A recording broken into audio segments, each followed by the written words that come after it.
Hi guys, hello guys. Hey Queen B, Nancy, Gracie, Tatenda, Petronella, Trines, Anzi murisei pachanda. Pachanda tribo tawa nekushanda. Pachanda tribo. Resina, how are you? Pamela, say, Maita Mutenda, Posh, Agnesi, Edesi.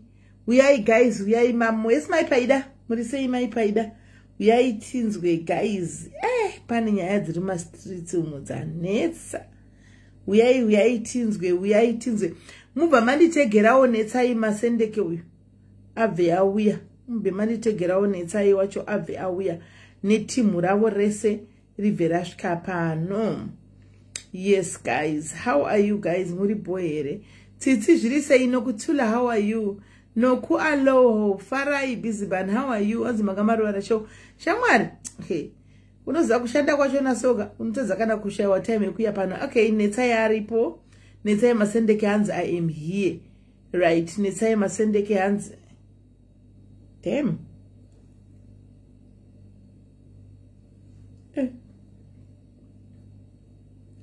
Right, nisema sende kanza aripo. Saka ichai mchideza mwe wenyu guys, ansi tiripo. Yes, tiripa no isiwe kubirwa. Yes, alright, Irene. Admin team dokumbira kuti mundi pinro namba vekubigwa vachona vaiche vachifona tione. Dokumbira kuti admin mundi sireo namba team rachede kubigwa riripo.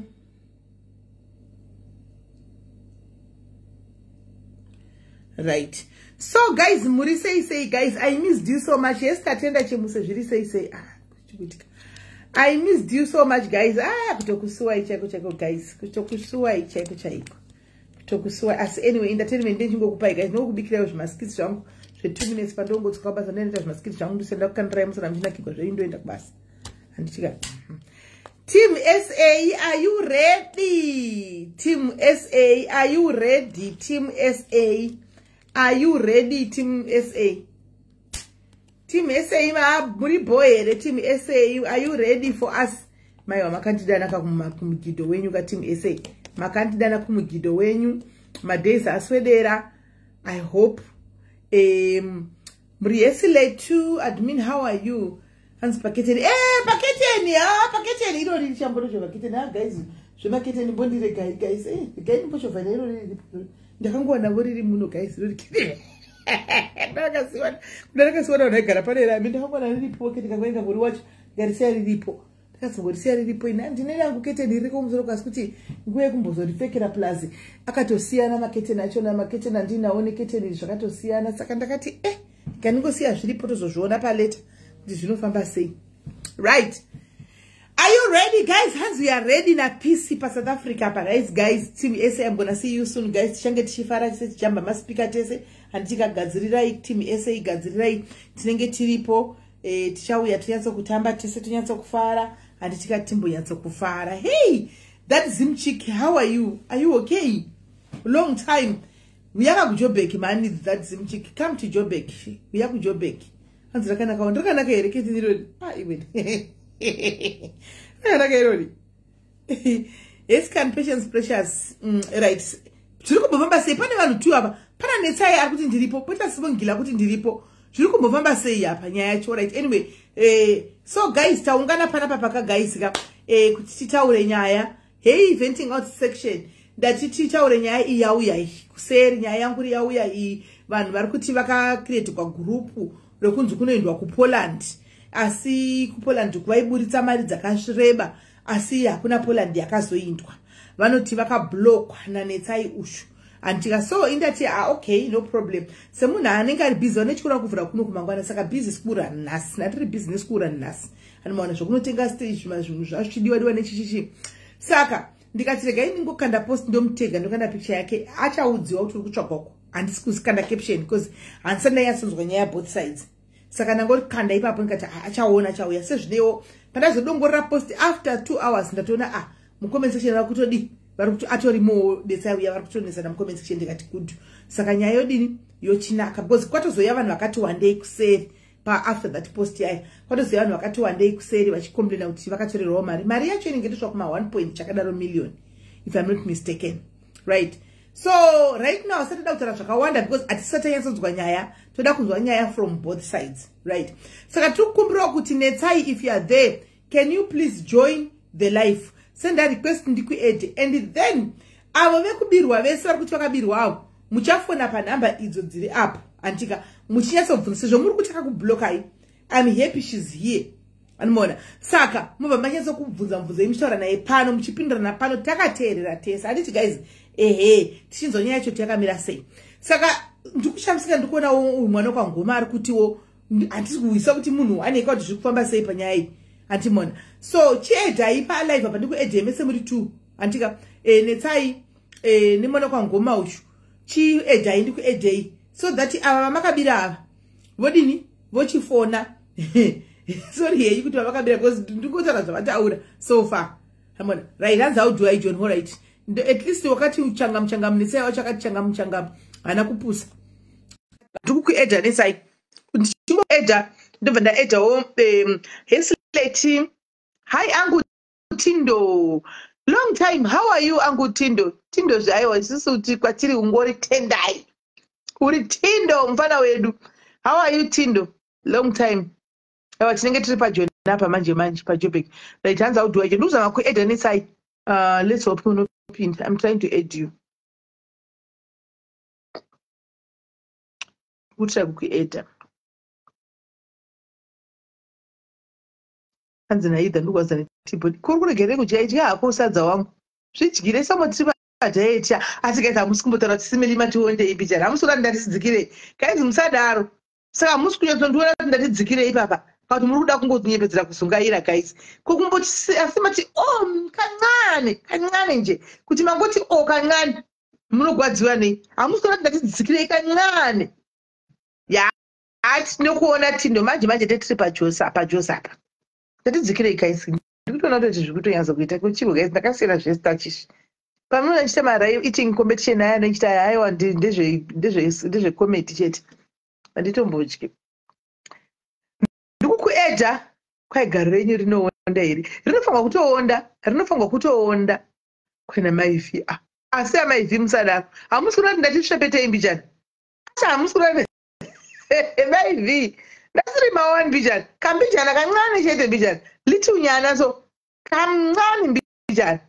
Kanyane fela.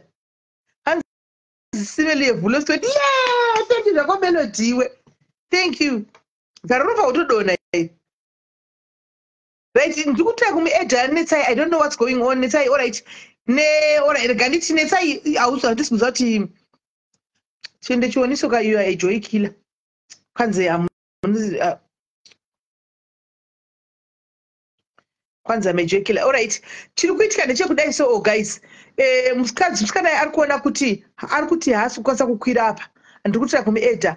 Amoti tukuita senu aiwa panoenda kuAfrica ndotombo ndatoizvozvo garo ndinotombo breaka. Guys ndingaenda kuSouth Africa nosangana nevana vangu ndorega kuburaiswa nyama kugochesa ndorega kudla. Guys vondirega iro vhikiro ronega vandafuta zvokudii ndozodzoka notamba kana ndadzoka South Africa. Musandibvunze guys kana chimastrawberry daikwari musandibvunze teketi patime yemafaro tozodzoka tokontinya tadzoka kuSouth Africa totombonobreaka. Guys, vamwe vachitomwa dringi ndichitomwa mvura guys. Guys ndiregerereo. Vamwe vachifara kuti chingoti nezvimasaladi mudumbu mukasa kana guys South Africa tombodokangamwa. Right, ndikutira kuedha Netsai wausi kukwira amoti nemakei. Try kuaccepta kapa. Zvikunetsa. Zvikunetsa kukwidza. Alright, vasikana vekubirwa fonai. Netsai imbobva palive ino yogodzoka. Imbobuda. Ngoti bvisa live pafoni yako godzoka. Vasikana vakufirwa fonai tionei.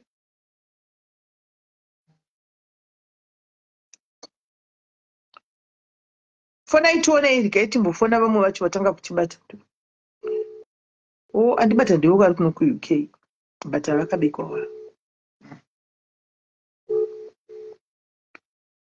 Hello. Muri sei?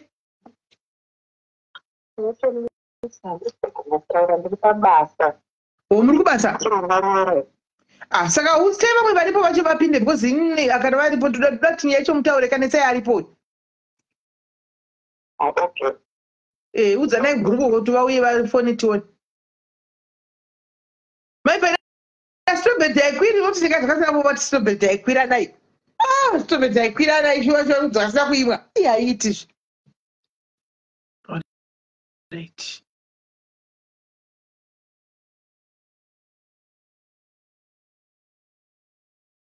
Sibongile. Right. Uyai nefest yenyu maini. Good. Ndoshandokudira wakati ngwari. Sibongile mbobuda ugodzoka. Buda udzoke Sibongile. Kwa imi Sibongile murusangana papi 999 toshanda tese ndo mumawaisa one pa poster vanhu 3 Sibongile Jora muna Netsai. Oh, okay. Nambo shtarisa ndafunga kuti munhu 1 neboyfriend yake. All right. Ndiri kuzama kuedha iwe Nhingikiri Sibongile, I'm trying to aid you. Gamuchira tione. Vasikana vekubirwa kaita ichangamu. Nokuti ndinovarega vachiita kabava dzenyiti.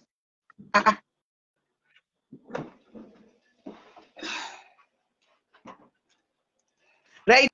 Chii chakaitika nainetsai, sorry. Kuseri kwakwangu chifuta uku nezita rako nemapikicha kwa zvakawandisa zvauya Hantika. But chii chiri kuitika? Can you please tell us what is happening? Timirira ivo vacho vekubigwa tione chii chiri kuitika. All right. Sisi inini handina kuda kuya ndakahide identity yangu. Ndangoona post, I came straight to you. And even if you look in your comment section, I was trying to defend myself because I wanted to know who did this, right? So up until now, I don't know. No one is. This is not the first group. It happens to another group. In the morning, someone notified me. Then I had to go to the group and find out what is happening. But the people are saying I did scam them 1.1 million. 1.1 million, right? So I was asking the person, I am the thief here in the group, but I'm not hiding my identity. Why are you hiding? Because I stole from you. Why are you coming as anonymous? Because you are saying I did steal for you. So I did anonymous. Clear and open. No need to hide your identity, right? So I did call I did talk to the admin of that other group, WhatsApp group. So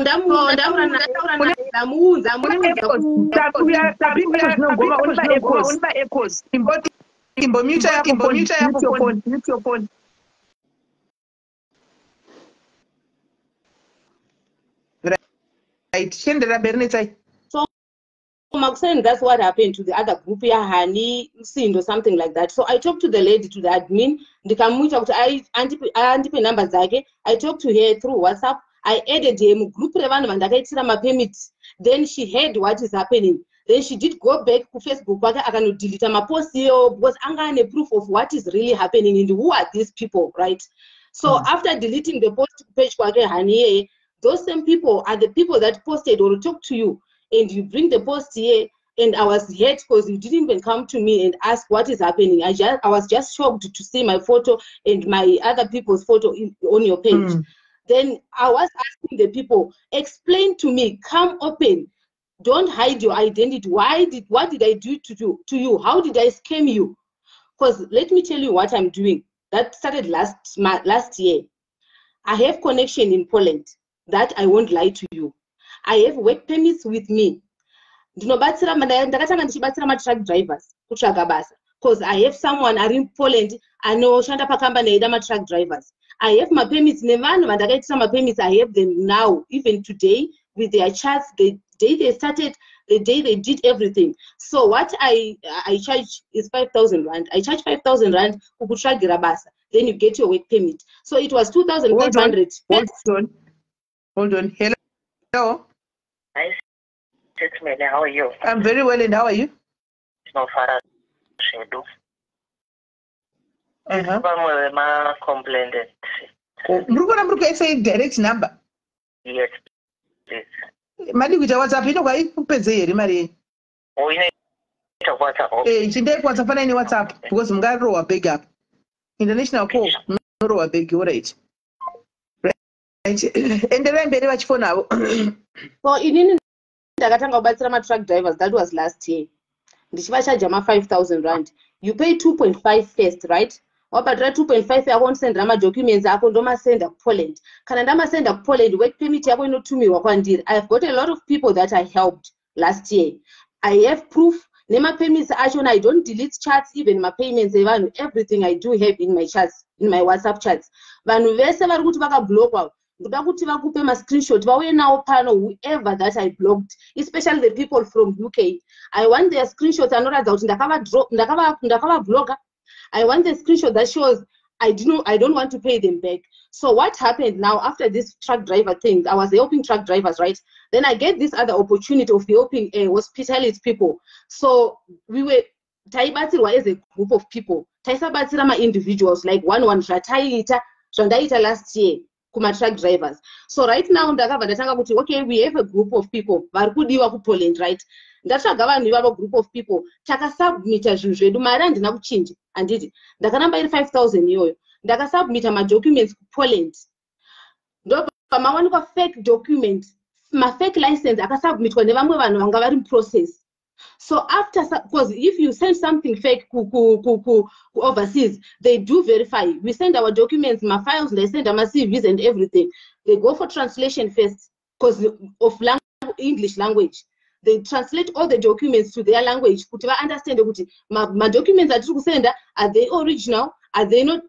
My expiring date and stuff like that. After translation, they send all the documents that you did submit to verification. So when they verify the documents, a fake license was found in that file, right? So when the fake license was found in that file, we were supposed to be rejected as a group. Everyone was supposed. So I want you to listen to this story, right? The people that are fighting with me, they were in that file that was rejected because of the fake license. So already they paid their 2.5, which I charge first as my service fee. So I'll ask you to pay 2,500, right? I submit your documents. That money I have to use it because that money is mine. I charge you to ndikutsvagire basi. So ndasenda my documents out. Ndopakadzokwa file ravo ndobva rarejectwa. File ravo. Then vakublema inini vakutoni tikuda mari but takaisa proof kugroup randinavo iroro ndakaunza license remunhu iyeye nemunhu iyeye akazvitaurira kuti ndakagadzisa fake ndaisaziva kuti ifake. Then the thing was verified. Ndokunetsana kwatakaita nevanhu vari saka wati munhu wakamuudza akati ndakagadzirisa ndaisaziva kuti ifake. Exactly. Saka paaiti original achigadzirisa achigadzirisa license inogadziriswa here asikana achigadzirisa kuti handisi kuziva kuti ifake iye achigadzirisa handi license inotogwa. That's what they did. So the document was verified and it was sent back. All the file was the whole file, because the file was under my name. It was rejected because of the fake document. And they know the procedure, they know the consequences of sending fake documents. Taitova who that shit guys Poland fake documents. Once you send a fake document, my file any are not reject. Because this is a group thing. We are sending this as a group, right?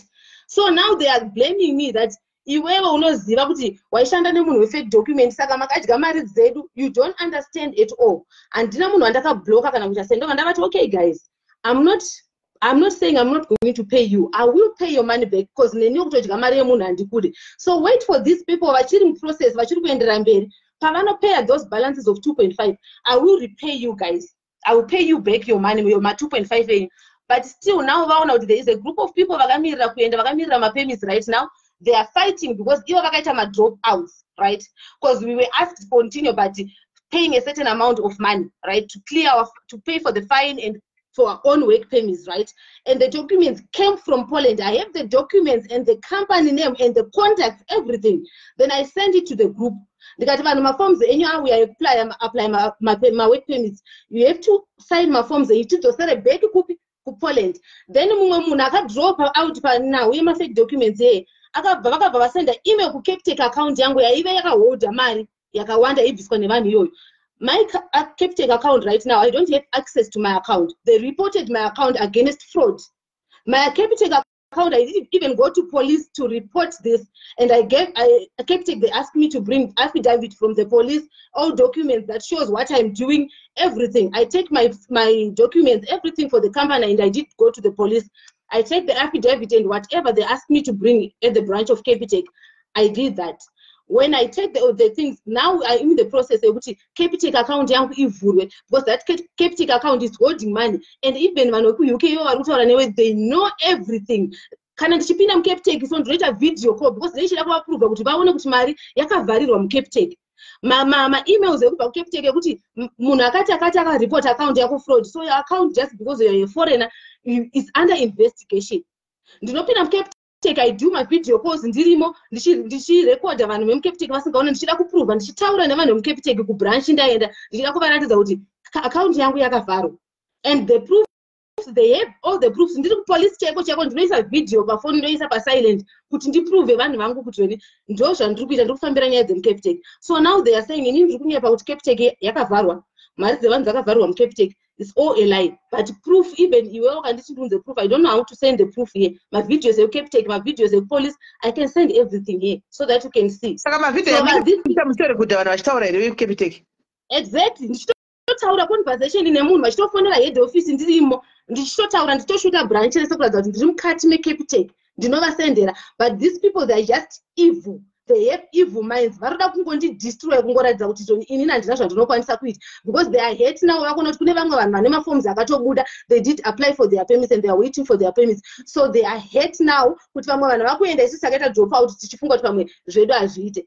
Vakatondisendera mamessage ndinawo kuWhatsApp, vakandisendera mathreats vakati unofunga kuti wakangwara, unokwa uri kuenda, toda kukugadzirira size. I have everything. And wandakabloka wacho ngauye panapa, mathreats vari kuita zvese, they tried everything, kunganga maphotos angu zvese, everything. That's why I'm not hiding my identity. They tried everything. Every day I'm crying because of this process. I'm even regretting why am I helping people, because maziva ndofungwa dzedu dzekuda kungodzikisirana. You are not regretting. My sister Netsai, chokwadi chakanaka, but don't tell us lies to say you are regretting helping Zimbabweans because you want money. You know you are looking for money. So don't say you are regretting. I'm regretting. Don't say you are regretting because you want to business. It's a hassle. Kwauri uripa business, it's a hassle kwauri. So you are just looking for money. No way wakawana yekuti uise mari. Saka iwo connection yako iri ku home office here kana uchiri pa company. Ki Connection yako.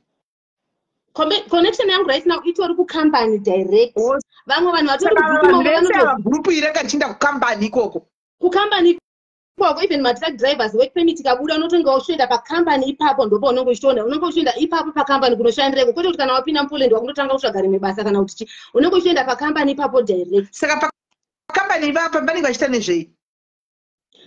Company yandakatanga ndeye truck drivers. Then this one aitora vanhu vema-restaurant, it's a hospitality company, ndeve hospitality, they take my general workers, inspect vanhu vanofamba vanoshanda mahotels, there's general workers, there's waiters, there's a lot of people vanoshanda muindustry yandandakuitira right now. So ndo vane process yandiri izvozvi. Saka vanhu ava vakatondiudza even kana uchida kuti ndikusendera, I don't know number request kuti ndipe number yako ndikusendere maproof ezvinhu zvikuitika kuinbox kwako. Maybe you can see some of the threats kuti these people they just fighting. And vanhu vari ku UK ndinakona boss andiri busy kune mongo uchitaura nemwe admin. Andina kuona kune admin anenge ari kupa mundiongo uchitaura naye handizi. Maybe because atombondipindura kanditi just ndakamuti Tony why watora ndamubvunza kuti Tony uri kuti une machats evanhu ivavo. Iwe unogara kupi Netsai kuJoburg? Ndogara kuDurban. And everyone knows, vanotozviziva vese ndogara kuDurban. Okay, saka iwe hausuda kuenda kuPoland? Ini ndiri kutoenda, nditoripo pagroup iro riri kuenda iroro rehospitality. Neniwo ndiri kutoenda, fomu rangu repemit rakatobuda neni. Zvino kana waita vanhu mari dzavo vodiko nayo unovaita uri kwe? Saka ini ndoita sei ivo vari vakaripota fraud instead of kuti vamirire ndiite process zvakanaka, but they vari kungoita maspices and stuff like that. So how am I going to deal with it?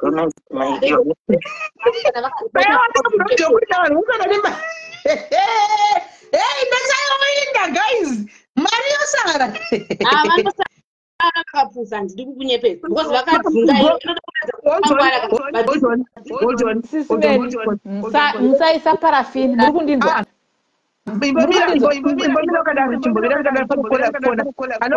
Anokola.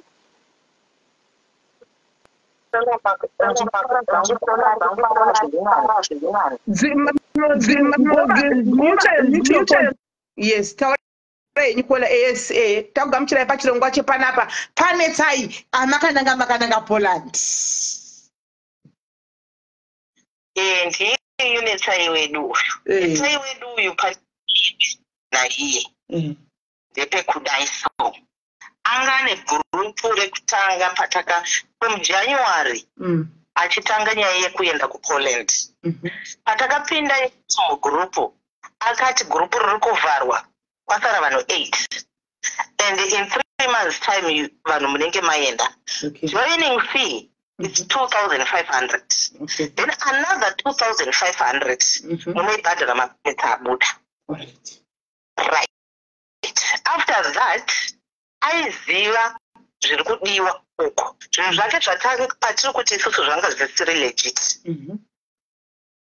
Tikada kukuratidza ema-V11 ema-letters avaitry kunyora vachitranslate from Poland, what do we call it, chilanguage chavo icho chekupoland kuzimu. Hakuna Poland inonyora kuti hey lady, we are still waiting for you to come here, your documents they must be here. Tinawo ma-V11 iyayo. Anditka? Itai muchidikandira ukamata. Itai muchikanda chichionesawo vamwe.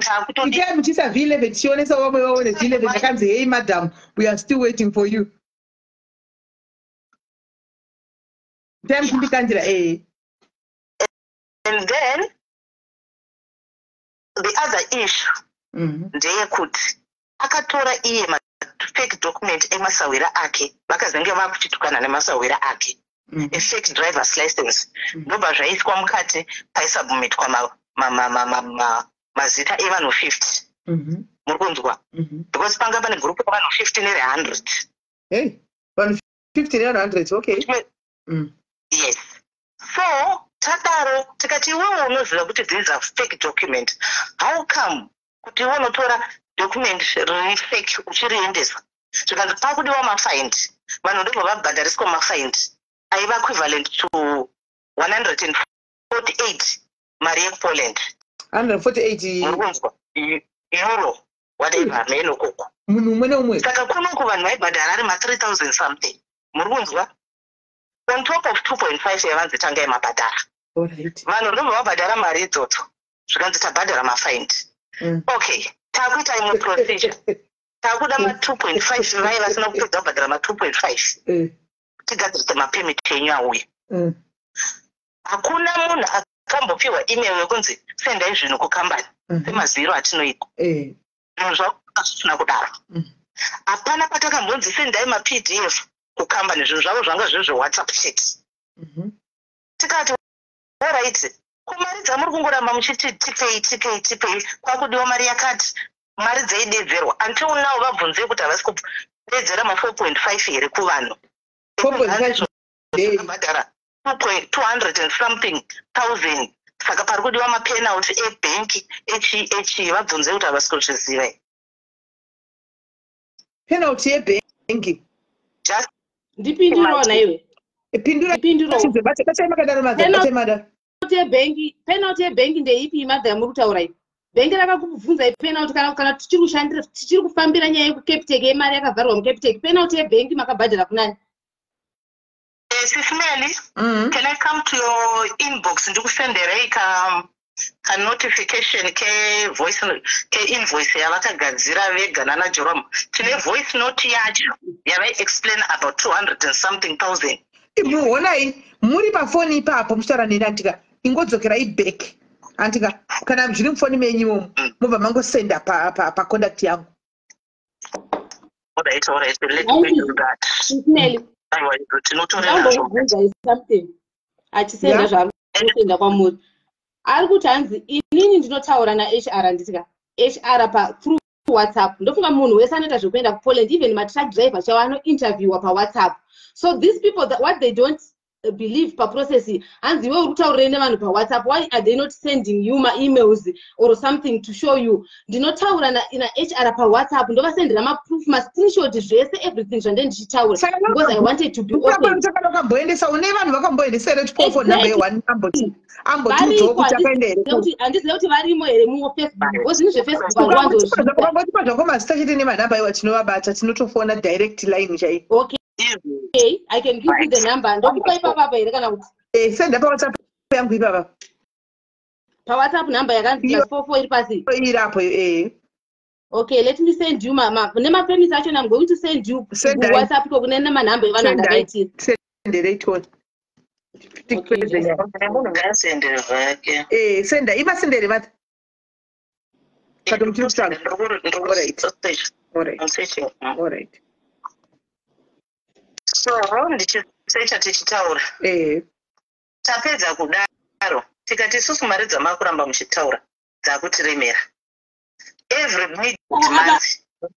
Sorry. Ndofanira kutombodropa iri apa kuti ndiende kuwhatsapp kwenyu ndinokusevhei kuwhatsapp. Uri pafoni wamonike just sendi kuwhatsapp. Zviri kungoita ungosenda kuwhatsapp. Ndozvandati inini zvefacebook live asandambozviita. This is my first time. Foni yako papa ingodzokera back woenda kuwhatsapp. Uripo woenda kuwhatsapp wonokanda nikikiri wonokanda ipapo. Dawa V don't worry V. Ndikaichipiwa macontacts evanhu. Urikona ndikati back handitya. Ndikati back inini maybe because I'm on live. Irunduti Ronnie, do you want to stop going on live with Sismeli Diaries then cancel live broadcast? So ndikati cancel inini irubva ndizosera papage ndikati chi-invoice icho cheku-Afribank icho chavakaita ivo vega ikoko. Muverengai muone kuti zita riri ipapo nderekuti kudii. Then muverenga mari dzakanyorwa ipapo. I230 here. 230,000. Mari dzakabva kubviswa recently. Hapana 1 month iyo yatafia iyoyi.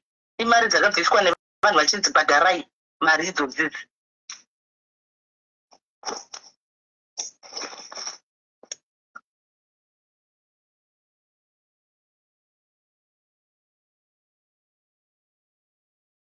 Kazume ndikutsvaga voice note. Ndakatoka Zuma.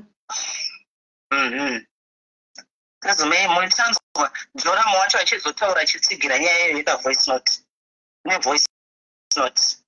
Ndikutsvaga voice note yacho ndine ma-voice note akati wandei. So muri kuti ichimubikirwa ichi? Hatisi kuziva kuti mubikirwa here kana kuti ichokwadi. Dzakaenda That is not ichi achisimubikirwa ichi. Ichi achisi achomubikirwa. Ichi achisimbikirwa. Ndo imwe mari yakabva kubhadharwa musumei. Pamari dzenyu dziya dzamabvisa paprocess ipi? Vanhu vakati aiwa kaiwe. Saka 240,000 ndo yakaisa yamakamupakaisa maakaunti. Iyi ndo 240,000 yakapiwa kaisa maakaunti. 220,000. Yes. Aiwa August kai 27 August. 27 August saka vanhu vakabvisa mari inaini. Zvakaoma. More than that. Haisi mari imari last month yatakupa iyi. Yeah, August 27 August date of payment. Yes. Ndikutsvaga noti voice note yaJoramu wacho.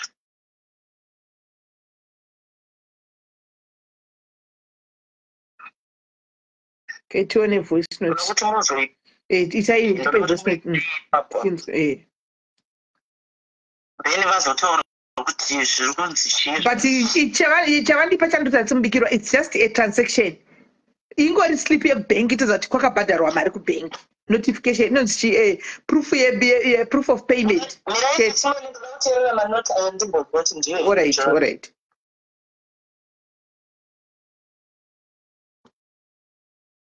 Aiwa stereo. Taura yeyo. Ndikuteerera mavoice akawanda panga uya stereo. Zvanetsa.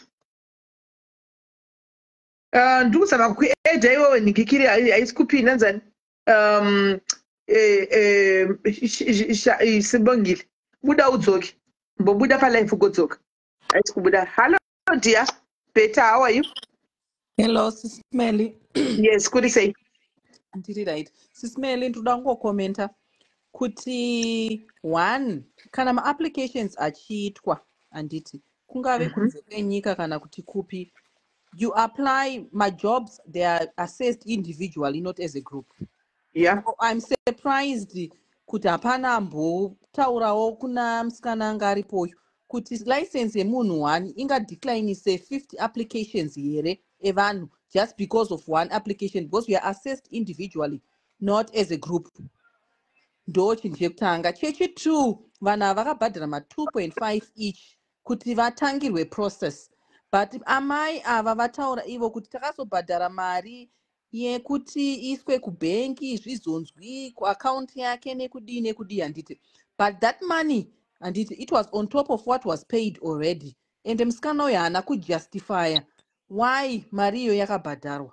Instead atanzi atoramba kuti hapana mari yakabhadharwa.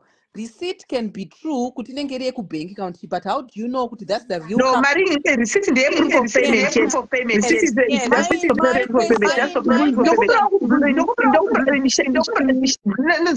mute your phone because you get right. Mute your phone. Yeah. Saka my question is, receipt inogona kunge iri yechokwadi, ndeye kubank zvechokwadi, but how do you know if it's going kune company or kune munhu ari kufanira kunge achireceiva mari? What if it's a friend ari kuPoland? No kucompany muaccount makaisa mari account yanetsai ndo zvandiri kutaura kuti receipt inogona kunge iri yechokwadi, but hazvireve kuti hapana pachitsotsi pazviri. hausi kuninzwisisa better. Receipt i-proof of payment imari yakatotora kuvanhu akaisa maakaunti make. Saka ndo proof of payment iripo. Musikana uyu aramba akati haana kubhadharisa vanhu dzimwe mari. Vanhu vakabhadhara, proof iripo zvayo. Then the third thing chandinoda kutaura ndechekuti mamuti mimi isa phone number dzemunhu wakaendesa kuPoland kuti abva adona. It means munhu uyu she's adzoka zvake, but how do you know kuti haana kufonera someone to back up her story? Don't worry papapo ndo papa pakuvhunza mokusa kuti department kwenzile gaitipiwe number taure nemunhu iye. Saka ngatanga atipindurawo kuti ma-applications anoassesswa as a group here account individually. And why did she have to make people pay some 240 something thousand into her account, and when she's declining that? Why? Kola, Netai, can you please answer what you are being asked? At this volume. Oh, sorry, ndandakaita mute, ndandakangana kubvisa pa mute. Vanhu ava sisi mari iyoyo handiti maona slip ramatumirwa iro. Ndo mari yakabhadharwa na each and everybody handitika to apply their work permit. Handiti that was 3,000 something per person. Ndo mari same person vanhu vakabuda muprocess. Ndo mari yakavharirwa muCapTech right now yandiri kufambira kuti mari iyo ibude kune vese vakadropa vari kuti havachada ndivadzosere mari yavo. This is the money yacho iri kutaurwa iri muCapTech account. And this lady yeye ari kuti zvoni ari kuti iwewo wakaisirei ari kunyorera madocuments and stuff like that. Why is this happening as a group or chi? Why are they connecting through WhatsApp and stuff like that? Ndoda kuti avandiudze kuti Poland ivo vanoziva vanhu vachienda how do you apply? Ukaona agent uno apply naye sei, unotaura naye sei, unosenda ma-emails, unoenda ikoko here kunotsvaga basa. Because inini I've been communicating with this HR wakantragira because pane friend yangu handitika yakaenda through this company handiti that was last year vachisponsor ma-individuals. So inini I'm in hospitality industry handina chandisingazive, so ndaitozvitsvagira rangu basa inini uku ndaibatsira ma-truck drivers. So ma-truck drivers handaigona kupinda because I'm not a truck driver. So nenhau kuti ndoda kuenda kuPoland, I keep on pushing this lady kuti andipewo link rekuenda kuPoland ndichinoshandira ma-hospitality industries.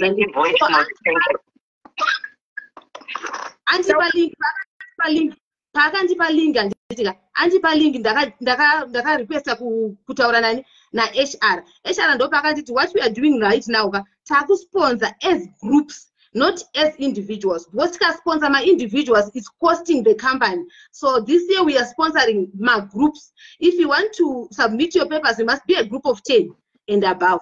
Ndopa ndakatanga kuchiti ndakatodzokera nemessage kuma-truck drivers because they trust me. Vane mapermits aibuda. Ndikati guys, pane mukana wandawana uyu. But kune vakadzi vaya vakuti haunawo mabasa evakadzi ere ndichiti handina at the moment. Ndanga ndichitsvaga basa inini then ndaona izvi handitika ndokujoina kwakaita vanhu mugroup mangu. All these people they've been referred nevanhu vandakaitira ma-work permits. But panyaya iripo nyaya yemari inini handirambi. Yes, I collected their money. And kufuneniwo apo ndandisvika kuedha number pana pari kuti ndadrop apo ndaitinofonera hama dzangu ndaichida kutry kuedha number dzako paWhatsApp saka ndatogedzokere kulive because dziri kuramba dziri kunditi invite but ndanyora macontacts evamwe vandakwanisa kunyora panapa but ndatoona there is other person ari panapa ane murume wake wandakaitira permit last year. So ndabva ndakontinua kuita this process yehospitality ndikati guys vari kuda mabasa echikadzi not men. Varuda mabasa echikadzi vasingakwanisa zvema-truck drivers. Ndaona this link. Let's start zvanzi mari ndikati mari yangu handisi kuchinja ndaingochaja kumatruck drivers 2.5 uchitanga process 2.5 kana permit yako yaita se yabuda handiti ndobva vatanga kubvisa ma 2.5 vanhu handitika ndobva vanhu vatanga kuwedzera vachibvisa ma 2.5 wayo and vazhinji vacho vandiro nezvikweredzo zvangu mugrupu imomo havana kutopedza but just because I understand ndakati mari iri kuuya kwandiri handiti then apo pangava kubvisa mari yemawork permits iyo yekuapply mawork permits because akati akuzviapplyira mawork permits tega isusu pane maforms akatobva kueurope handiti ekuti we must pay this certain amount of money to pay for our work permits, to apply for our work permits. Don't my forms and sender. That is why even us in the email about company say don't lie. I'm not send forms don't lie. Saranda send a group Mrs. Them go to us telling it out in Dianica. Never know because she's not even in the group, she's not even and why is she not live? She must show also face Yaketimon. And depending about what group. Why when Madam Group we also represent up this lady have been threatening me. I don't know how many times. You could have changed the number. They depend about WhatsApp. Can I also say something?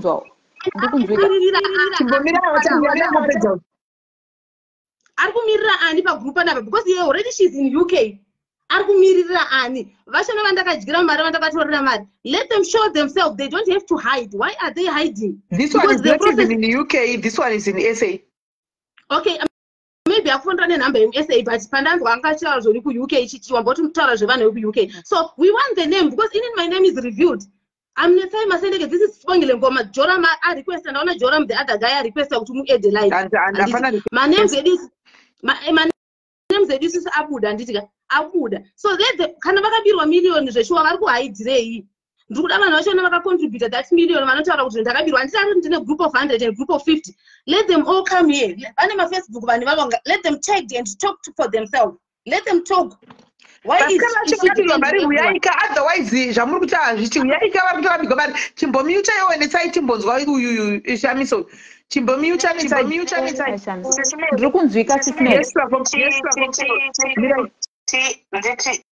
vanhu edaisesimeli mugrupu iro tifonene grupu kokuna sesimeli ivimi edai vanhu pakoli amuri iyoyo munotokwana mese ipapo otokwana kuiva edai pakoli amuri ipapapo so that you tell because right now tukutana nemunhu wani andika vamwe vacho vakabigwa makawanda handisichavavoni kuti vaindepi saka edha naipa iwe chipano kutaura iwe Shamiso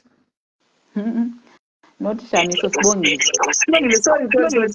Yeah, inini sisimeli ndiri process woneni handiti. So pandakatanga process also ndakaunzwa nemunhu akauya ne-fake document ari Cape Town. So zvandakaita ndakapindawo mugroup iri handiti. Ndapinda mugroup iri process neno ndakaifarira handiti. Ndobva process yatanga kudaro zvasubmitiwa zvikanzi fake document ndobva yadzoka futi. Andi tikatanga pa-new one tikabvisa mari. Tabvisa mari kudaro ndobva munhu anonetsa kushanda naye. It's a group of 100 people and no one munhu wese hapana ne goal one. Vamwe vanenge vachiuya kuzoparadza, which is exactly what happened. Saka zvakazoitika ndezvekudai so.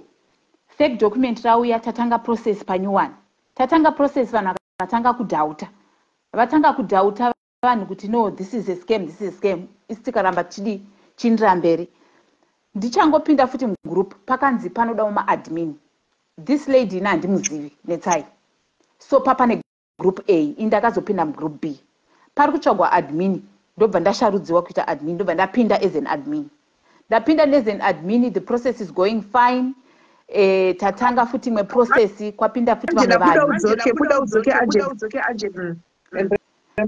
Saka zvakazoitika ndezvekudai so. Panyaya yenhikikiri yevanhu vakabuda tabhadhara mari yaipinda muaccount yanetsai. Saka vanhu vakapinda vasade kuenderera mberi neprocess. Vasadi kuenderera neprocess, vamwe vakadropa vakatanga kumuthreatena toda mari dzedu. So these people are threatening netsai, havachadi process. So they are busy.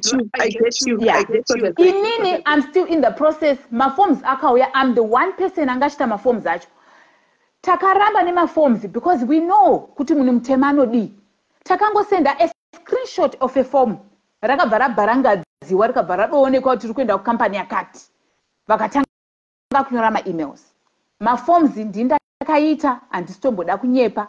Mari ndakabvisa kechi2 myself ndakabvisa futi 4,400 again. Imwe yavharirwa muCapitec, imwe isho yakavharirwa naNhasi. And Netsai anouya nefeedback every time. As an admin, admin 3 angari yekutanga iko zvino tava 6 ma-admins. Vamwe vari pana panonzi Patience ari pano futi. So this process is going well, Sismeli. Vangauya havone maproof avanenge vachitora from group 50. Havamo group 50, vakasara ku group 100. But vanowana information from group 50 vachiinda nayo kwamuri imimi. Kuti vazoprova kuti this lady is a scammer. Netsai haasi scammer, Sismeli. These people are just vakafaila kupinda pa group of 50 because mari yakavharirwa kuCapitec. Vafaila kudaro kupinda group of 50. Now process is going well, maforms abuda, so they want to destroy us. Ndo zvavari kutsvaga. Because how can you write an email to Poland kuti vanhu ava they are scammers, vane ma-fake documents? Email yacho nantori nayo Netsai yauya nhasi ichiburukidza nevanhu vakadropa. These people who are dropping, they are the one who are causing more problems. Mari yakavhagwa because of them. And now vanoda mari yavo vanoiwana sei mari? How can you get your money your mari yakavharwa kuCapitec? Saka muchazovapa sei? Mari ngaivhurwe Capitec because Netsai is going kuCapitec every time. Iko zvino achadzokera futi kuCapitec. Kana vakati mari yavhurwa, mari iri kuuya, and Sismeli, I guarantee you, put me there. Mari ikavhurwa, I'm going to Netsai kuti ape vanhu mari dzavo. Because mari irimo muCapitec. Saka people they don't want to wait. No, Capitec is a process because vanhu 3 vakaripota this case, Sismeli. And the first one, nofangwa zita remunhu wokutanga tinotori nayo. Yevanhu vechi2 asati ava nayo. So it's going stage by stage. And vanotora nguva yavo. Saka hatizivi tinovhurwa rini. And tinotori negroup ramarefund ratakaisa vanhu tikati people, can you just wait process ipere? And ikapera process yePoland, then toona kuti tozvifambisa sei. People, they don't want to wait. They just want their money. And vanoziva kuti iye problem Netsai, she was an open book. Because everything zvaiitika mamessage ePoland aipa vanhu. Everything, mari, everything aisa zvese pachena. Ati vanhu havadi kuti zvakachena pachena. You know what, Sismeli, I don't care. I don't care because this is the truth. Netsai hakuna kwaari kuenda. Netsai hakuna kwaari kuenda, and mari yake ichabuda. And the people, they don't want to wait. Why are you not waiting? No, the thing is, mari yekubenki kana mari yekubenki katora time haisi mhosva yake. Haisi tombori mhosva yake because people vakaripota case, vairipota chiti mari yavo vanoiwana how? Ungaripotera mari yako iwe uchiida, Sismeli. How can you do that? Kuna 1,000 ako or reporter. Saka unongochiti mari yacho unoiona sei?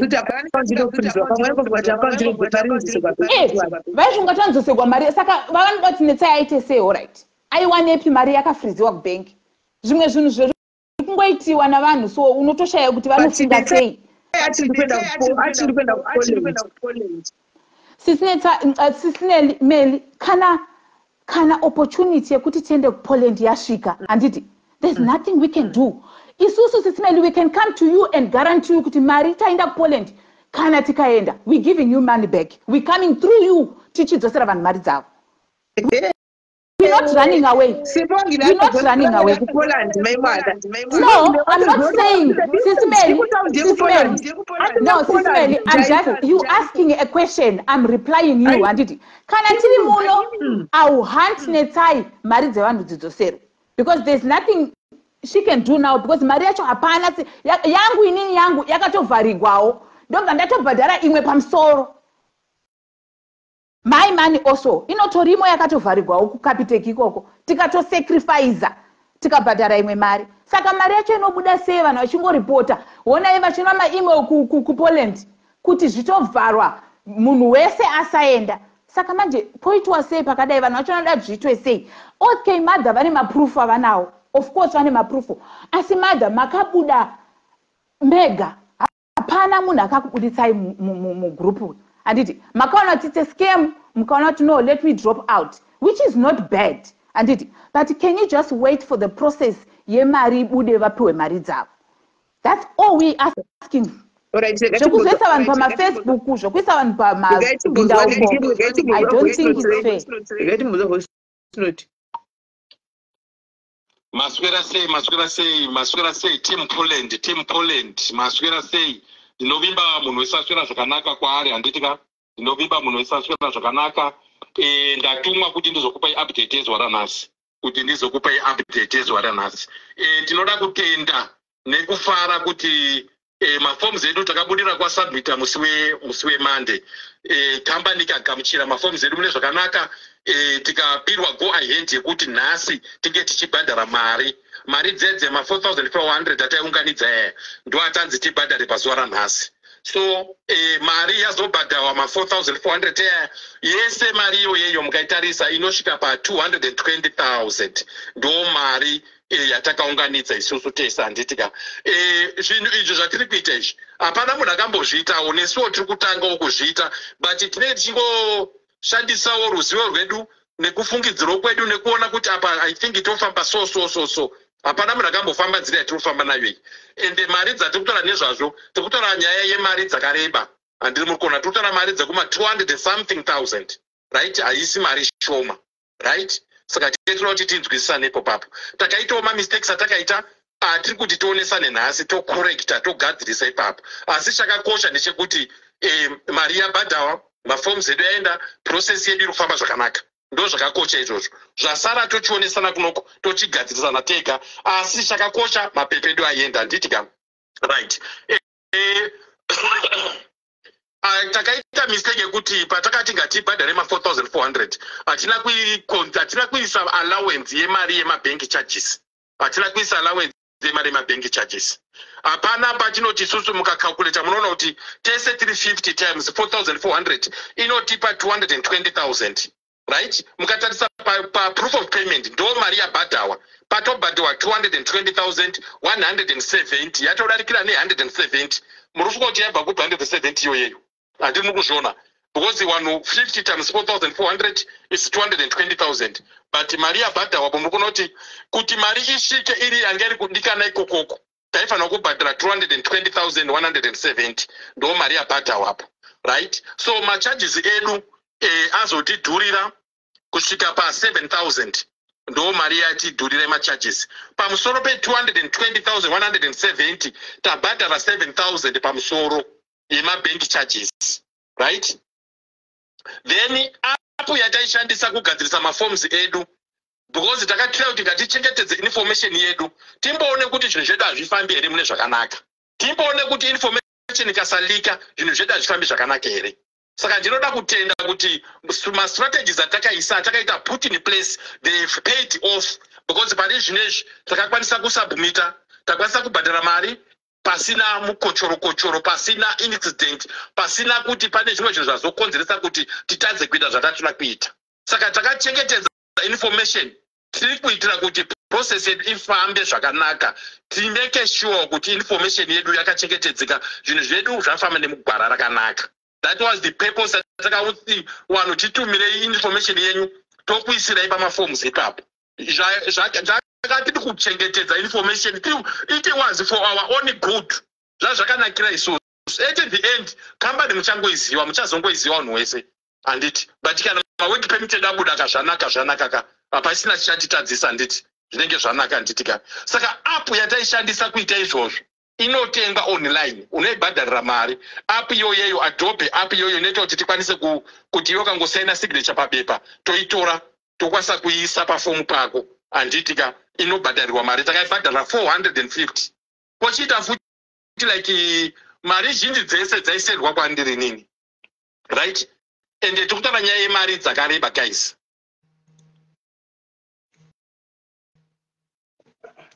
Kwa ndino kufana bata uraiti geti mozo kufana rwekana safuti audio yedu. Hello Kola.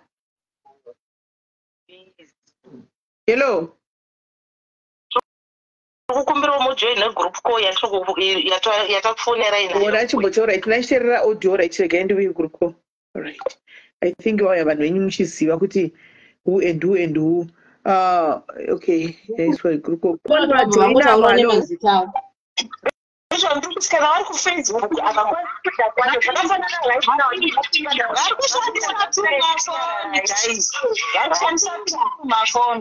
hello guys, hey, chicha isoka ndapinda ndiripo makadi vamwe vese chimute imafoni mosiya munhu one ari kutaura chimute noti makawandisa 3 6 9 12 18 24 saka vamwe mute imafoni vamwe mute imafoni vamwe mute imafoni enyu taurai sisimeri makadi zvenu tiripo makadi yenyu ziva kuti netai masende akutanga kubhadharisa vanhu ma2.5 akazoti paita feki license akati kuti kurikudiwa mageneral worker kurikudiwa madriver kurida mawaitress handiti mukunzwa kuridiwa vanonoshanda mukicheni vachisuka nekudidi ndofuka ndomageneral vanonowaridza mubhedha hanzi vanhu vari kudiwa uku ndeve kuti vataure nevanhu nemapresident emaforeign countries saka kupoland havagona kutaura chirungu saka vada mazimbabweans handiti ndobva tabhadhara ma2.5 tabhadhara ma2.5 zvikanzi taita feki license fake license iri mukadzi wacho angane murume fake license ini live ndakataura naye akati anzi takatomudza first time kuti tine fake license akati alright mbomirai kundipa hanzi ndobva azoti chindipai fake license iyoya inoshanda haina basa havazviboni hanzi yazozopinza akachaja mari ndobva 2.5 ndobva taisa 2.5 after taisa 2.5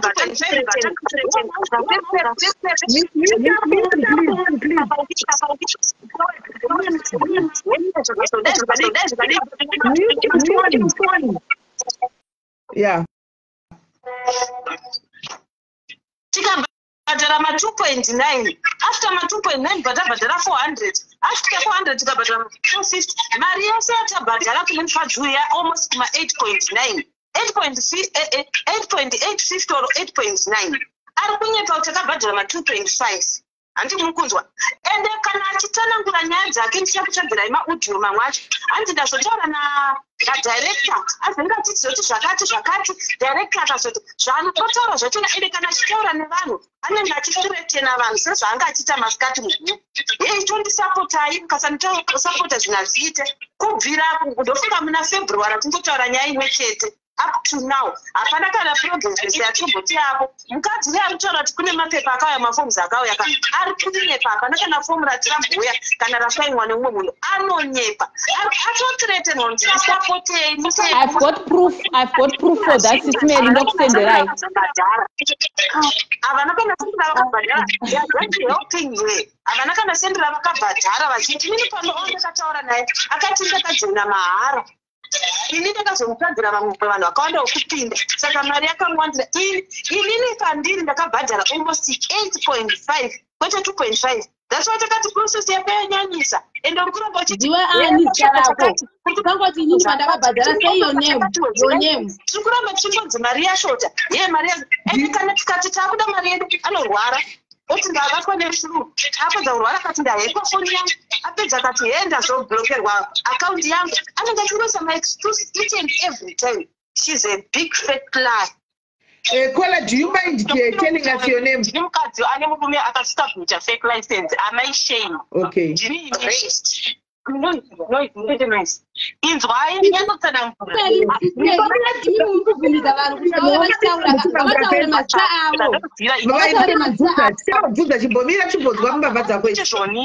Grupu ranzi nabhuti vangu ndivhare asi vaitsvaga ndibhuti vake vari kuPoland ndo vaitsvaga vanhu akabva ati bhuti vanditi ndivhare wegrupu rematraki anzi hakusisina basa akabavhara truck revarume rematracks kune vanga vabhoida here tagara something like 2 weeks nete aindikumbira mari aindikumbira 20 rand aindikumbira 30 rand ari kudhebheni kwake asina mari akabhuka tagara something like 2 weeks nete akatangoti ndawana basa rehospitality sakapinda of which inini ndaida kuti murume wangu aitawo kuti kuningi akabhandudzwa kuti iyi feki aitozviziva iye kuti akatosendera kuna bhudhi vake uko akatiti this is fake license ndikakati avharisa kumatraki tikati hatichashandise uyu ningi license iro takuita zvehospitality asi vanopinda as a waiter aitozviziva license iri aitoriziva netsai saka anga achitoti achadya naro mari aitozoti achadya naro mari kuti paakatanga uyu gupu rehospitality aitozvivakamuudza kuti netsaiwo zvautaura mugurupu unodya mari dzevanhu ndakamuti ndoda kuenda kucell c ndiuye neproof ndiuye neproof panapa yekuratidza kuti zvoni wakandiudza kuti iyi fake license ndikabva ndatomvumba ndikandati ehe zveshuwa fake license apa patakuti hospitality akabva uya achiti tiwena anzi hamuibuditse munoisa mupocket right mai 50 chete i100 netsai chakupamukana chimbomira mai matinoziva yani vangoshara mai shade right nai mai shade netsai uyu muri kuti imimi license yemurume wenyu makarinisa achiziva kuti ifake license aiziziva netsai mai havari kuti waizviziva kuti license remurume waifake okay ndikuda kuziva ipapa nditi mai ava kana varivo vari kutaura nditi handivazive mirai ndovazivira kuti vakapinda mugrupu ravo nemurume vachida kujoina kumatrackers handiti vachida kujoina kumatrack drivers ndobva vakundikana ndobva vashayiwa mari vashayiwa mari ndobva vazouya kugrupu rangu ndaa kubatsira zvehospitality ndobva vati inini murume wangu ari kuda kuenda as a driver sisi ndinayo message ka ndoda kuti ndiende kuwhatsapp kwenyu ndinayo chat yamai vavava nemurume wavo vachiuya vachikumbira ruregerero kuti sisi sori takakutadzirai process yenyu ndeyechokwadi next time kana makubatsira vanhu ka ndikukumbirawo kuti mutibatsirewo ndikamubvunza mukadzi iyeyewo ndikazvoni uri kuyozondikumbira ruregerero kwandiri inini kuinbox kwangu wakandibhondora pagrupu pane vanhu vese endei kuinbox nawo machasai zvese nemavoice note emurume wachona ndikati handei kugrupu munotaura sori yenyu ikoko because makandikanganisira makasvibisa identity yangu mukadzi uyu akazvoni ayewa mukadzi uyu okay kupinda kuzonditsvaga kwaakaita papanzi pakuda vanhu 2 vairipresa vanhu vanga vaita drop out hama yake iri mugrupu ndobva yanditi sisi taurai namai musomekwa vari kuda kuenda vakakukanganisira ndikati handitaure namai musomekwa ndiye akandituka ndiye akandikanganisira ngauye kuinbox kwangu ngataure neni nyaya yake pagrupu handiti ndobva auya mai musomekwa uyu ndobva auya kuinbox kwangu zvikanzi sisi sori ndoda kuenderawo mberi neprocess handina mari muzukuru wangu ari kuuk is going to sponsor me ngati usandiite sori kuinbox wakandikanganisira iwewe pagrupu pane vanhu vese ukandituka nemurume wako nawo munouya muchiti sori kuinbox why enda pagrupu unokumbira ruregerero ubvunze vanhu kuti ndida kuendera mberi neprocess ndakakukanganisirai aisend fake document sisi vasingazive ndakakunyeperai zvikanzi aiwa kana yaye pagrupu aikandiako netsai nyaya iripo iri kunzi maindezi vari kuti waiziva iwo kuti license ifeki but wakontinya kuendesera mberi madocuments evanhu akazororejectwa but waiziva kuti license rababa vaifeki ndaiziva sei so what was she going to benefit kuti anobhanwa kupoland for 5 years achisubmita license refake mugrupu imomo we used to talk every day kuti guys munhu ane license refake zvinhu zvefake zvinhu zviri kubvondoka kupoland kunoitwa maverification don't send madocuments efake so iye anga akanyarara sisi mubvunzei murunza kuti ari kuti inini ndaimuporesa ma20 rand saka what was she benefiting kuti inini ndisubmite license remurume wake refake then indozowana mari out of it how much did I pay here for that how much did I pay you my msomekwa ndaiuya kwauri when ndichikumbira ma20 rand then you agreed with your husband to send a fake document kuti inini benefit from your fake license how much did I pay you for that netsai muna December waindikumbira 20 rand chikabva tagara ukabva ndikumbira 20 rand uchiti ndotenga magetsi ndikakuzoti handina after that takagara 2 weeks ukabva nditowana basa ndo zvanga zviripo ndo chokwadi chiripo ukabva nditowana basa hamusi kupindura mubvunzo wangu imimi makada here makabvuma here alright makabvuma here kusvibisa zita remurume wenyu overseas kwamaida kuenda kuti asubmitirwe fake document why did you agree on that how much did I pay you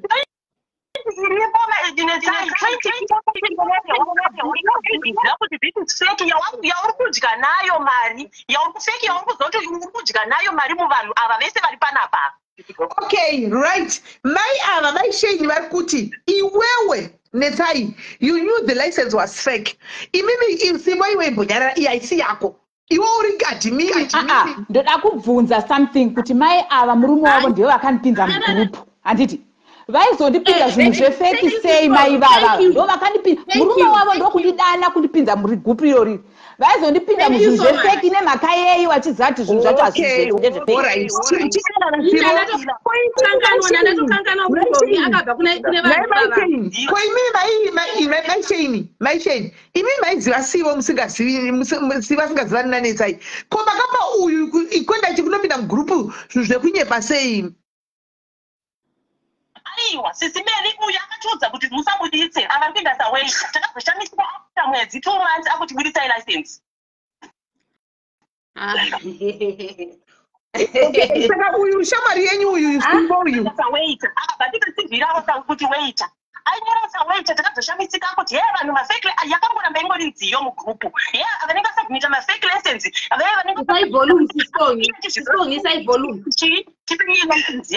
saka sivo uyu makanga mapinza imimi mugrupu muchiti kuri kungoendwa kumaweita. Sivo uyu handimuziva hangu akapinzwawo nani nemurume wangu. Ndakapinzwa nemurume wangu. Varafonako sivo varafonako ko imi murume wamaisheni vavasheni maipinza sivo munomuzivirepi? Sivo anozivana nemurume wangu. Pakai?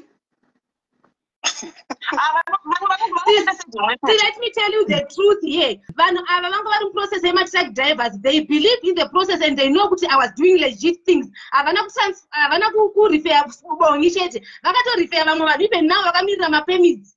Iye mukadzi uyu ndikuda kuti ataure kuti nemurume wake ivo vaive muprocess. They even paid mirai munzwe. They even paid nemaproof of payments avo ema-first 2,500. They even paid me. Vakandibhadhara sei vachiziva kuti we are not going anywhere.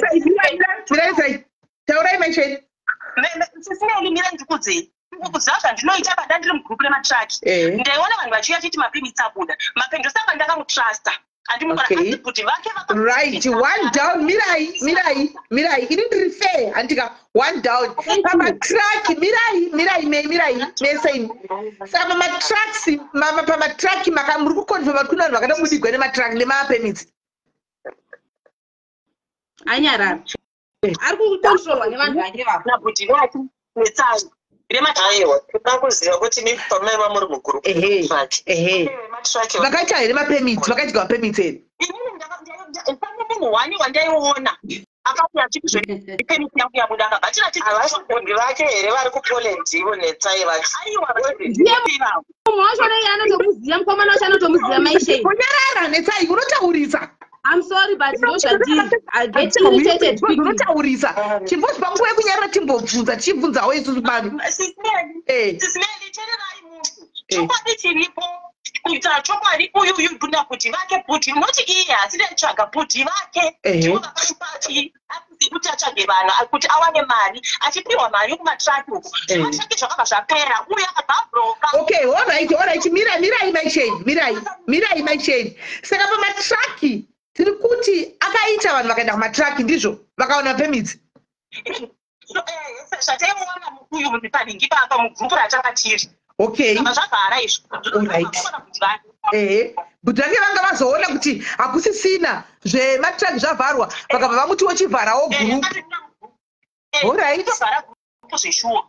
Shasha ikabva vakaidzingirwa mari here ipapo. Pakavharwa group pane vakachema here kuti takadyirwa mari nanetsai ane chikwereti chedu. Kumatraki ndisingazoziva hangu kuti kumatraki handifunga kuti kuna ndisingazive zvangu but ndaiona kuti vake vari kupoland vaitopinza zveshuwa vanhu vachiuya vechiti mapermit abuda. Saka asi hakuna katira kudzvikuza manyaya dzemari dzekudai kunetsai aripo here akambodyirwa mari. Iri basa iri rakatosiyana kuti zvake hamo mukati nezvehospitality ndezvake ega akabroka asisina mari akabvaga yajuku kuti ndidye mari rega ndigire hotera risiko ndo zvakaitika. Sesimeli ndinobvumidzwa kutaura imbomira chivabvudze mubvunzo uchataura mira ivabvudze mubvunzo mupindure mageneral hotels vanhu kukonera togugula toona right okay tinokutsogonyai zvakanaka netsai haditika zvakanaka ehe miuchai mafonzwa kana netsai yega asari fona keri on netsai vadzimai avamwe vari apa vari kuti handika kuti mubve oni mune zvakanaka mupeace pasina kukanganisira basandi tati kukumbira kuti mazita emahotels aopisa vanaya utaurewo tione zvechokwadi kuri kudiwa vanhu sister mazita emahotels zvakangofanana those people they know everything because if I publish the company here on Facebook they don't want it even email ndichakusendera mira ndikusendera email kuyabva kucompany yati why are you doing this because wakusvibisa nezita redu ndine ma-emails and everything neproof that I can do that because vanhu ava ndo zvavari kuda sisi kuti vaone connection yecompany vatikanganisire kuenda so I'm not going to do that vanhu ava vakatotunduza kuti ndisida kutotsvaga company yauri kuitira ikoko hakuna kwauri kuenda ndine mathreats ese ezvinhu zvavaitaura saka I'm not going to do this that here ndakaisa maphotos bvunzaimbongi nevamwe vanhu vari mugroup imomo ndakaisa maforms ndakamarabha kumusoro kwanditi kuti vasaone company name but mumwe munhu ari mugroup imomo akasendera maadmins ese form iroro rake risina kurabha kumusoro. Can you please send me the email please send me the email company iri kuti usapekana muchikwanisa kuenda kuwhatsapp kana muchikwanisa kuenda kuwhatsapp kwa sisimeli diaries ngakumbira kuti munosenda email yayo sisimeli ndogona kusendera messenger mbozwa WhatsApp yenyu number yangu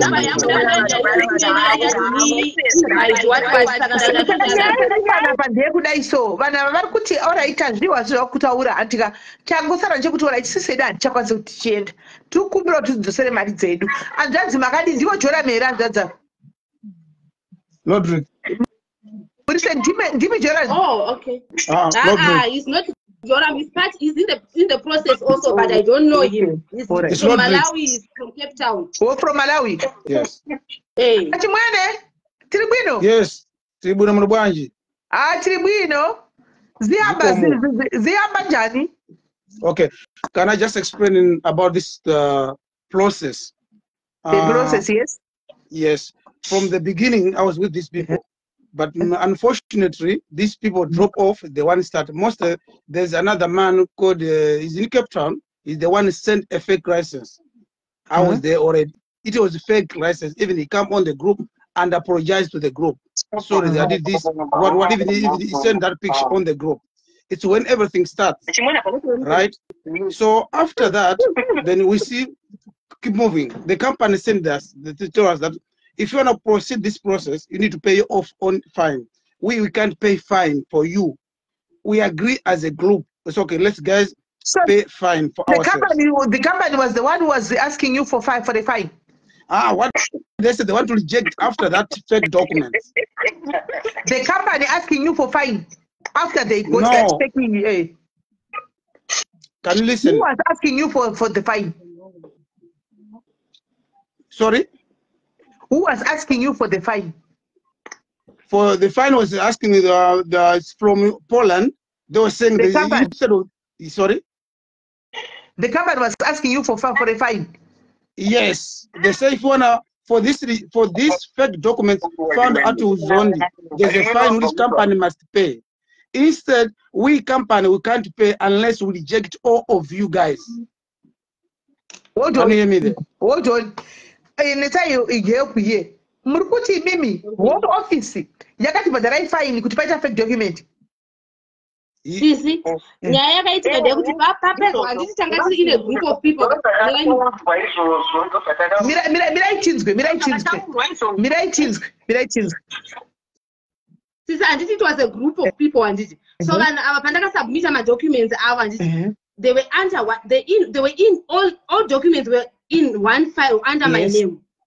Saka tisatombosubmita taiudzwa kuti pakangoita anything kana madrop out takatanga kudilewa nemadrop outs chaiwo pasati pambone fake document. Zvikanzi mukangoita anything file renyu even madrop outs process yenyu munofanira kutoreplace vanhu vanenge vachiese vachidrop out. So people they used to drop out ndosaka vari kumurundu wari since February. Home office edaro. Company sisi company yakaitwa because inini mutemo wacho I'm new to this also. To be honest with you, I'm new to this. This is my first time to do this. But just because I trusted this guy, this company, because kune munhu akatoenda necompany iyoyo arikushanda kumahospitality wai ndiye akandipa link iroro. Saka company payakati zvoni ngirikinenyaya rejectwa because of fake document. Company yakabva yanzi why are you using, because fake document rakabva rabvunzwa kuti why mufile iri mune fake document and who is this person Netsai Masendeke? She is giving you guys, she's employing people from Africa and she's not a registered agent. And then in the excuse, no, I'm not a registered agent. The end of so the company was fined. Your company reject and the company was fined for using me. This is registered. This is a registered agent. The company was fined. Then company reject my forms already because they can't pay for us. Vasingatiziye ndisati akoko Africa. Ndobva ndadzoka mugroup neproof nezvese zvaitorwa kuPoland. Manati guys, this is what is happening right now. Kuhotel industry hakuna munhu wamboti waindisa so far. Muri kutanga. Kuhotel industry hakuna munhu atarienda Sismel. I don't want to lie to you. Sismel kubva zvingonzi. Saka zvamakatika kuti process inaenda February mushaenda rini? Sismel, vanhu vese vari kutaura February vakajoina vanhu 10 chete. Mira ndikuzeza.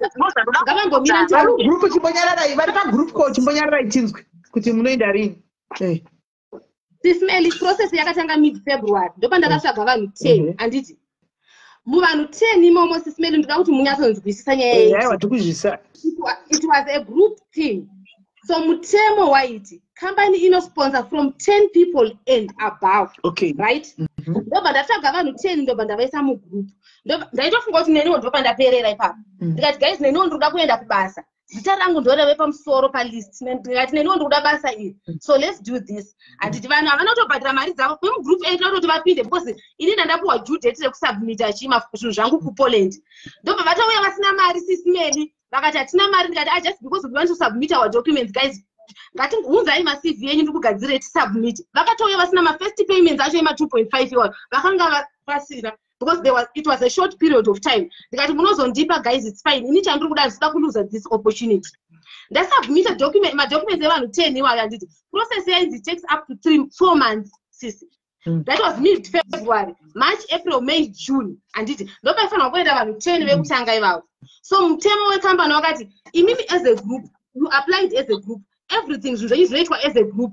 So you have to stick together. Hakuna vanhu vanofanira kuita ma-drop outs. Sisi mugroup imo makabva mawanikwa nganga dzakabva dzati isi hatichada kuenda kuPoland. Makabva mawanikwa vanhu vamwe vaiti zvakati hatichada kuenda kuPoland. Vanhu ndobva vatanga kuita drop out. Vasina kutobhadhira even ma-service fee angu ezvandakaita kuvasubmitira ma-documents avo kuPoland. Ndikati it's okay guys, I can't fight with you. Tobva taendesa message kuPoland anditi through HR WhatsApp yavari kutaura iyoyo kuti ndeyefake. Kuti pane vanhu 2 because isusu kuti tisiye vanhu 2 varipo palist ka ivo vadropa kunokwa zvaiita because permit yainzi inobuda. There's a group permit rinenge rine ma-names evanhu vese vaka-apply. Saka tikasiya vanhu ivavo 2 tisina kuudza company kuti vadropa out anditi vakaenda pagroup permit. If their names are on group permit tazoenda isusu kuembassy. Group permit iro rinorejectwa because of those people vasipo tinenge takashort anditi ndozvaita kuti tidzokere kumashure. Company yoti paimwe nguva yekuzvoni tsvagai vanhu 2 mureplace pavanhu vaita vabuda.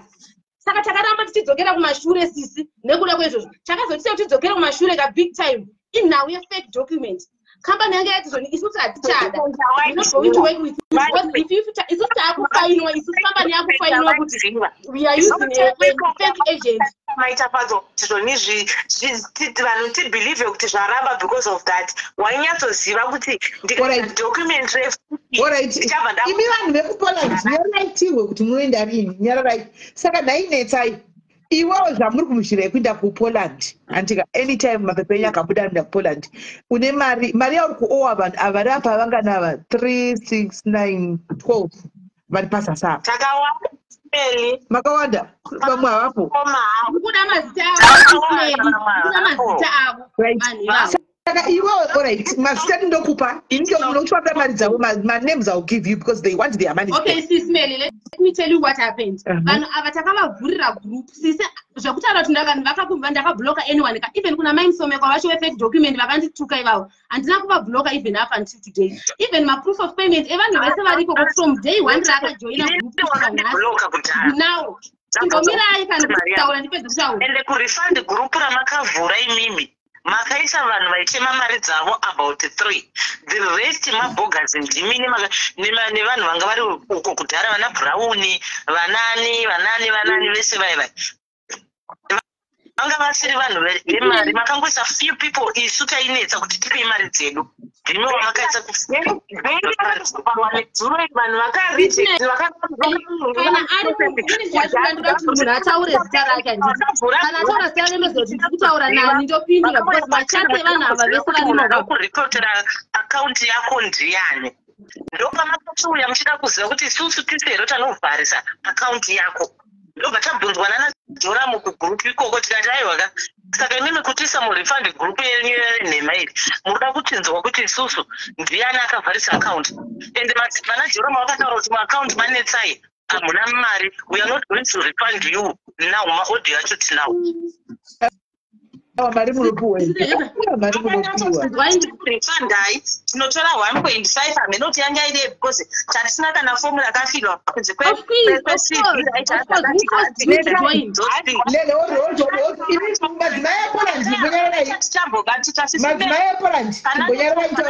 vatika kuti munhu anoenda kupoland madzimai ePoland netsai. Are you aware? Anytime that's what let me tell you something. Iwena Sibo. That's what ndabvunza mvunzo kuti saka munoti akati aisi mhosva tinotorova pasi.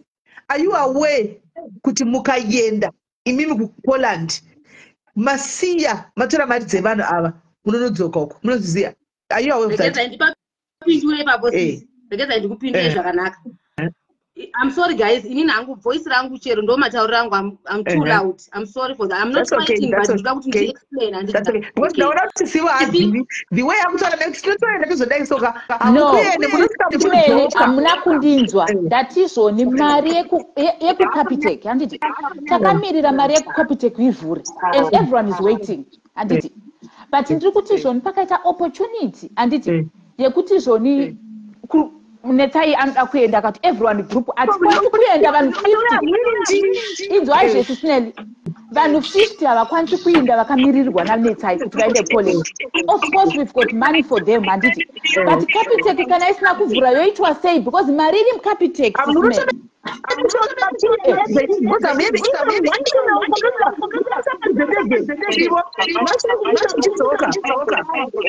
okay, it's fine but hatina kuramba nemari dzavo sismedi handi muri kwanza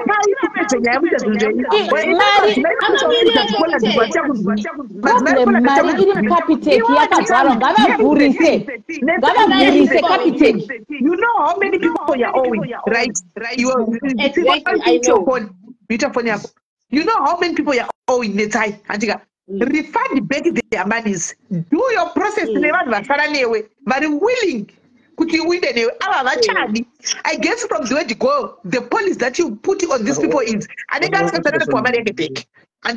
So right now what you can do you will fight to check the money no kuti zvokwadi chero mukadzi wabudani asukana uchakuchedza handiona ugoenda ugonodzoka usamawaida wadzoka futi ava they are after you vachida mari dzavo muSouth Africa mauru handiona make sure iwe unganidza mari dzevanhu pambira nyaya dzoCapitec handika kana uchida kutofamba navo ivo madzimai avo vari mudhuze enda navo Capitec choose vari mudhuze vanoda kuwila kuti vainde newe hauende wega Netsai because ukapinda muCapitec ukakati ona ndiri muCapitec izvo zvinoda ndokanongopinda muCapitec ndotora vhidhiyo ndobuda kana ndokambotora vhidhiyo ari kukaranda uko gore riya akatogwa ari bhosi neparanda uko achiti mayangori chipotera asi vasiko zvavo anonoda tonyepa kuti kugurupu uko kuti hanzi Capitec pane munhu acharoda kudziswa kuti achikutidzire akaunti 40,000 mubhengi munoitwa madhiri Isi, mina ndingopindura nditi akatitaura nemi. Vanhu tigomisai vanhu avo ndigotaura. sisi chimbomira ndikotaura izwai zvakaitika sisi ndokumbira kuti ndimboisa mute vanhu vavavo those people they just like that they keep on talking kuti hamuna chamunonzwa sisi muri kuona kuti nyaya iri kuitika inini sisi dai paine munhu wani wandakabloka kubva vakadropa from day one dai ndiri kuti zvoni ndakakublokera because of this reason pane mukadzi wani wandakabloka wekuuk chimbomirai mani pane mukadzi wani wandakabloka wekuuk why sisi ndine chati yake nawo akaenda kufacebook akanotora screenshot yemwana wangu akandifonera ndikadaira akabvayo kuchatwa kuzva ndane voice rako nere mwana wangu ipa vaiti mama ndichitaura naye zvanzi ndane voice rako nere mwana wangu and mafotos ako ndopandakabva ndanoka profile yangu kufacebook because of that lady ari kuuk ari kuti ndakambloka. That's the only person wandakabloka because she was threatening me. Right, sisi inini handina munhu wandakabloka kundoka ndatrade kana achitaura akuzwe kuti akakubloka ndakamublokere chi handiti. Then after that sisi mari yemukeptech yavharirwa handiti vanhu vachona vandiri kuowa even inini ndakaudza kuti kana uchinge wabuda muprocess ina handiri kudya mari yemunhu kana wabuda muprocess iwewe handikubloke but naye munhu wese akabuda muprocess please ngatipa name card taura so sisi inini ndakabva ndazvoni vanhu vese vakabuda let me create a group kwamuri yemarefunds sisi dai ndaida kutorera vanhu ava mari dzavoka ndakachinja number a lot of times ndakavabloka ndakaita sei then I created a group akazocreata group akuda kuti feya kuti ndiani akavharisa account akatotibudisa mugroup takangomuka tichisimwa mumagroup anonyepa mukadzi uyu hauna kucreata group makaburisa mugrupaisimeli chigotaurai mazita evanhu vari kutaura mazita auri ndambokubvunza naidia mazita unongadi iona kutaura inini rangu vanoti handiti tanangura pavataure mazita avo vanokuzvirana nani here nainetsa hati ndiwo akatora mari dzavo okay sisi saka mazita avo hafanira kutaurwa ivo vari vakabirwa uri kumadii mazita ndakane mazita avo iwewe ndotiretena. So are you believing them? I don't have to ignore them as well. So exactly, you also don't have to ignore me because mandisa yes. Page and you no, ndakuisa page wauya page. Ayo manditega join live. Tega and you came by yourself. I didn't come to you to uya live. I just told you and you came. Okay, hey. This is not something that we have to fight for. But inimi kana munhu achikodzoni wakandibloka asingataure zita rake ndoziya here kuti ndiri kutaura nani. Iwo zoti wakabloka vanhu vangani. Wati wanu wakabloka mai veku-UK. Wataura wani. That means she's the one. That means she's the one. You said wakabloka munhu wani. That means ndo wakabloka ka. Eka. Ndo wakabloka ka. Sisimeli. Okay, let's round this off. Handiti. Ava vataura side ravo. Uya akataura side ravo. Muri kuti kudii nazvo. Okay,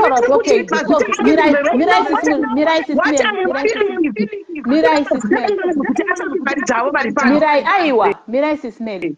Chofangwa kuya ndokupedza nyaya iyi handiti. We don't want to go around. Kupedza nyaya iyi tipedze handiti. Imimi you did say a point yekuti vanhu ngavadzoserwa mari yavo, which is a point. Yes. Netsai haana kuramba nemari Sismeli. Do you understand? Uye yakavharwa Capitec. Don't speak for yourself, Sibo. Don't speak for yourself. Let him speak for yourself. Aiwa ataura and inini kana achisa ma screenshot everything. Wakaenda kubekere. Inini kana achisa inini chiri admin saka zvese zvinhu zviri kuadmin ndoko anodi. Wakaenda here. Kubenga ndina. Asi zvese zvaari akabva kubenga handiti anouya achisa kuma admin. Achadzwana Sibo. Madzimai. Achadzwana Sibo. Ndati sezvo ndiri admin vakandisharudza ivo vanhu vava kuti ndite admin handiti zvinhu zvese Netsai anoya achiripota kupi kuadmin handiti admin tozoendesa nyaya kupi kugroup. So these people Netsai hapana chakavigwa naNetsai chavasingazivi. That's my problem.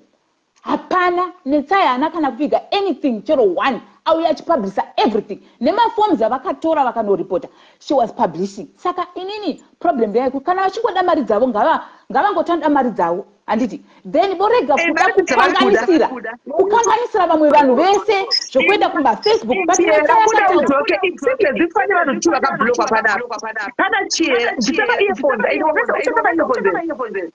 because volume yenyu handisi kuinzwa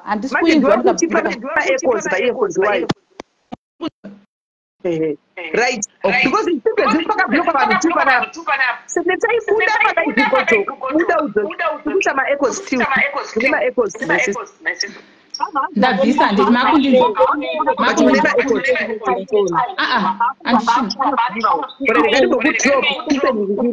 chisenetai gaitimbovabloka admin sorry muchazoti gaitimboisa netsai chete netsai uya tuone hello kola ndinopera hangu kuti ndikumbiro netsaika kuti kana ari kutaura nemi ngaziye matauriro ari kuita nemi mamusiki makaba mari dzevana iye ndiyauya paplatform penyu ngaziye zvaanotaura ari kuve bhuli kwamuri ngaakwane ndozvadangokwirira chete izvozvo kuti ngaadzikame ngaite semwana mudika asi munhu mukuru ngaadzikame kudzikama chaiko rudzikamo rwakazara ngaziye zvekutaura nematauriro ari kuita nemi hatikutombomafarira mucomment section tatomutsamwira zvisingaite ngaadzikama akwana ati sho uyo anonzi netsai uyu ngaite zvekuba mari dzevanhu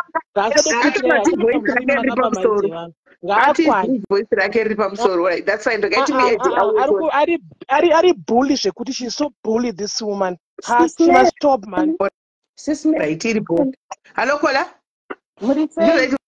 murisei inini hangufesa handisi kuda kuburitsa asi mirai ndikuudzei zvakaitika kune munhu uyu ane shamwa netsaibuda udzoke itambobva palive chako chakagodzoka netsaiibva palive ugodzoka taura kola ane friend yangu ndiyo yakandiintrodusa kwaari vanhu vekupoland muri kuita noisi muri mumabedroom menyu nevarume venyu kanetsai achiti akaendesa vanhu kupoland maybe akaendesa vanhu vekutanga madrivers kana achiti akaendesa inini friend yangu she approached me achindiudza kuti pane munhu akaendesa madrivers kupoland saka ati ane vamwe madriver nevanhu vari kudiwa for general work kupoland handiti fine iye akajoinisa akabva munoziva kana munhu wawana mukana iwo uine mukana wemari akati rega ndijoinise hama dzako akajoinisa hama dzake 5 2.5 pekutanga ini ndikabhadharira mwana wangu 1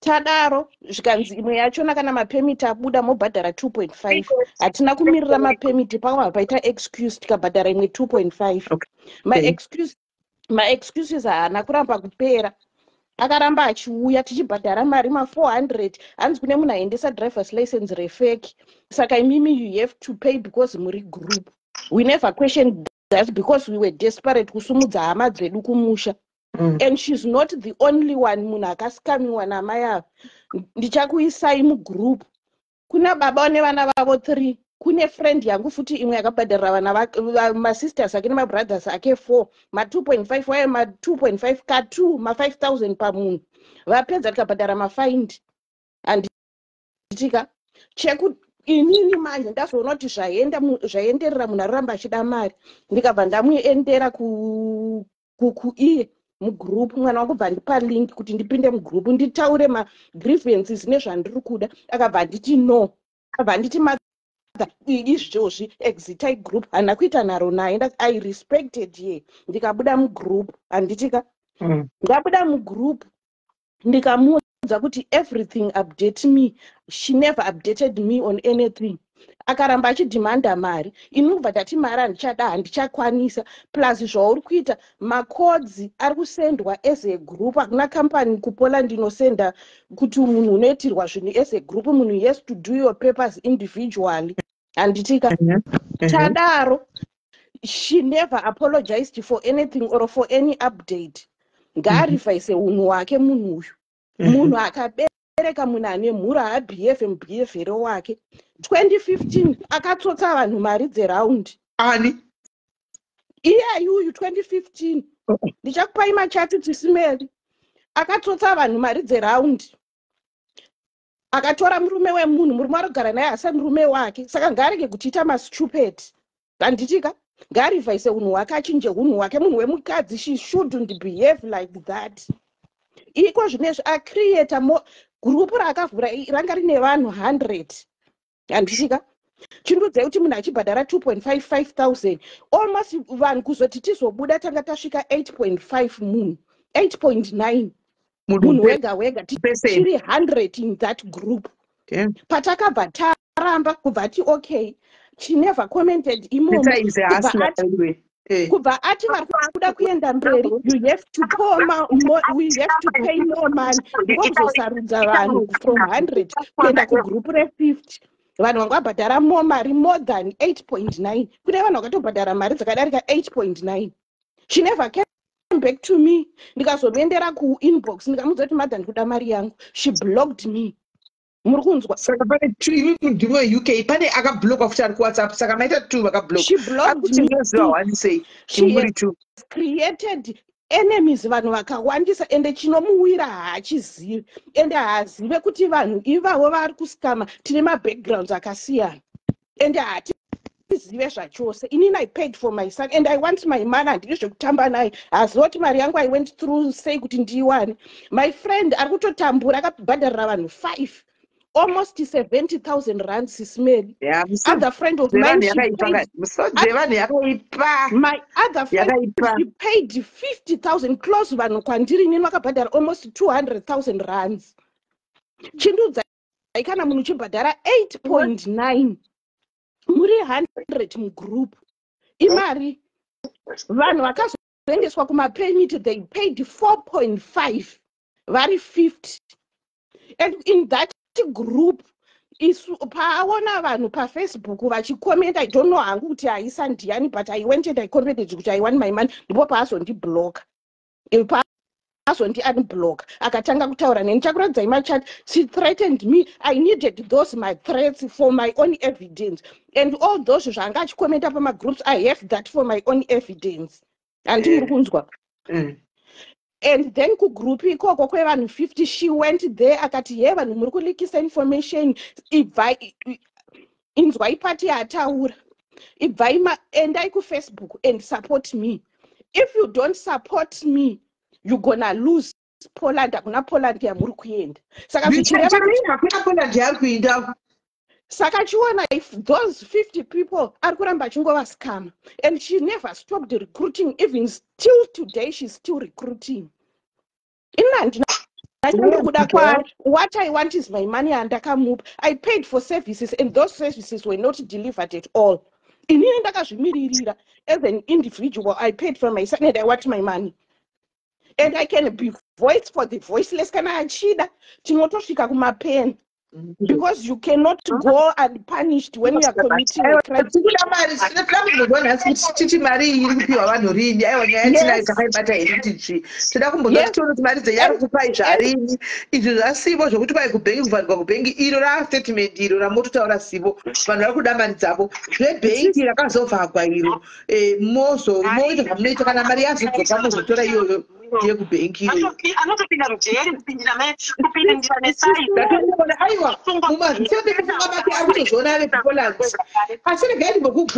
Let me ask you, let me tell you the honest truth.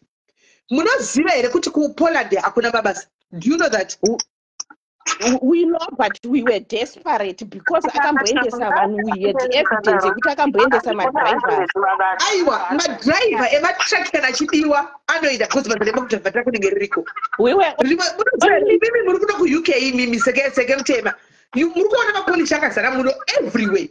All over. We were only desperate. Ndiyo desperate ndiyo yakatiita kuti lead us into this drama. But it's pose muno pose nongori polishi vari kupfisa kunyika kwavo vachiuya kunoku.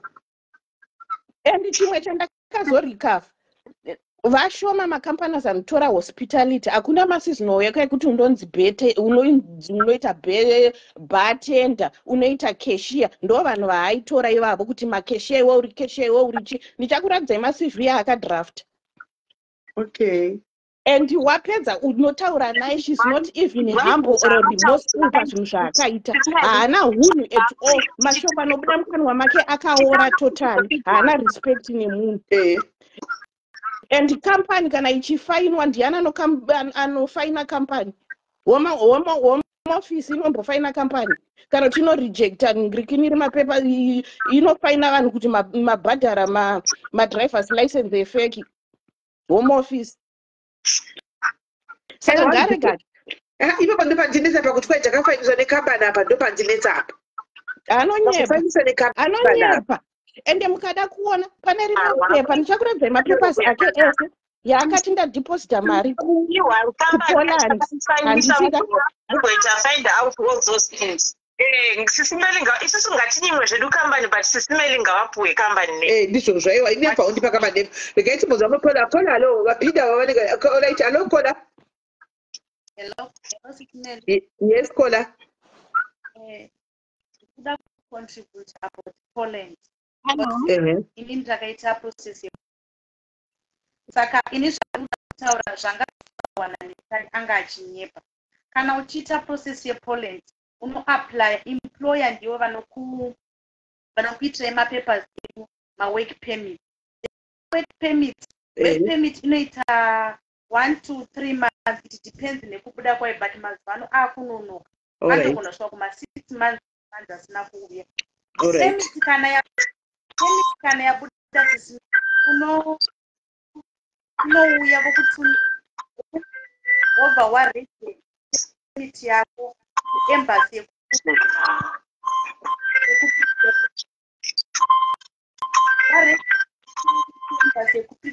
ndokupura vanhu vanofane kuringa charge kunoku yaonekwa kana iri legit. Hatisi kunyatsokunzwa. Okay, makundinzwa. Tedzokorodza futa tachirambonzwa kana. Okay, ndanga ndichiti kana wapiwa permit yako nekambani handitika. It's because mabasa aya ekumafactory nekuma-warehouse. Saka kana wapiwa permit yako yauya, unobva wanoregister permit yako, unoregister online. Then wobva wapiwa visa application form yako. Permit yako yoverify kuti iri legit here. Kana iri legit wobva wapinda munonzi mudraw. Kana wapinda mudraw Sisimeli, mudraw mazuvano makaoma, vanhu vari kugara ma1 year varimo usina kana visa appointment date.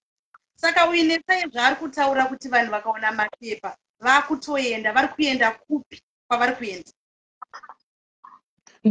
Ndataura kuti imbotara tietodzwa kuti zvakanaka ndakadzosera vanhu madzavo, because isai todziva chokwadi panyaya dzevanhu vari kuda vari kusaba kuenda kuPoland idzi. We know the truth. But zvakafanana nokudza munhu anenge ari kuno kuAfrica kuno kuti come on guys, look like anga achiti aiwa anenge ane hope yekuti ndatosvika, vamwe ndotosvika, ndatoenda. Sezvaingoitika patime yemasiwo expire, munhu aitodyiri tobirwa mari, ichitsara munhu abirwa mari kuti aiwa sha uri kubirwa apa. Oti haakana siwo ndiri kuti haakana, ndo zvazvinoita. And maagent anotaura kuti zvoni kuno kumabasa anowanikwa ndeemafactory. Mabasa emahospitality ari kutaura cashier haawanikwe because of language. Poland is not an English school, it's not an English country. It's not. Yes. Havatogone English. Saka izvo zvekubira vanhu zvaari kuita achisa vanhu mumagrupu achiti mapemiti anozouya vari a group of 10 ndezvekunyepa, that's a liar. Ari kutonyepa ende ari kutobira vanhu. Ngadzorere vanhu mari dzavo.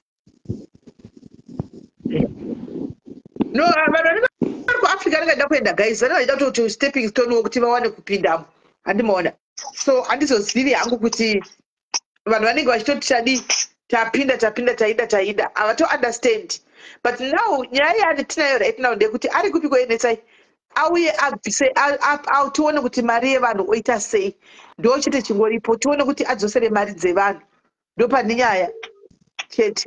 Ari kufanana neUnited Kingdom vanhu vari pafoni. Taurai vari kuve kuPoland madzimai. Sisimeli, ndokumbira mumubvunze kuti zvoni akacreata akanzi zvoni tsvaga vanhu akaita group A, B, C, D, E, pavanhu vese akatsvaga maleader mueach group pamaleaders ese iye ega ndiye akaita interview akabva ati hanzi kambani yanditi iwo ndiwe wega unofanira kuita interview vamwe vese maleader ese aya hakusisina chinhu chinonzi interview zvavhariswa. Netsai is back. Netsai adzoka. Right, Netsai. Yeah.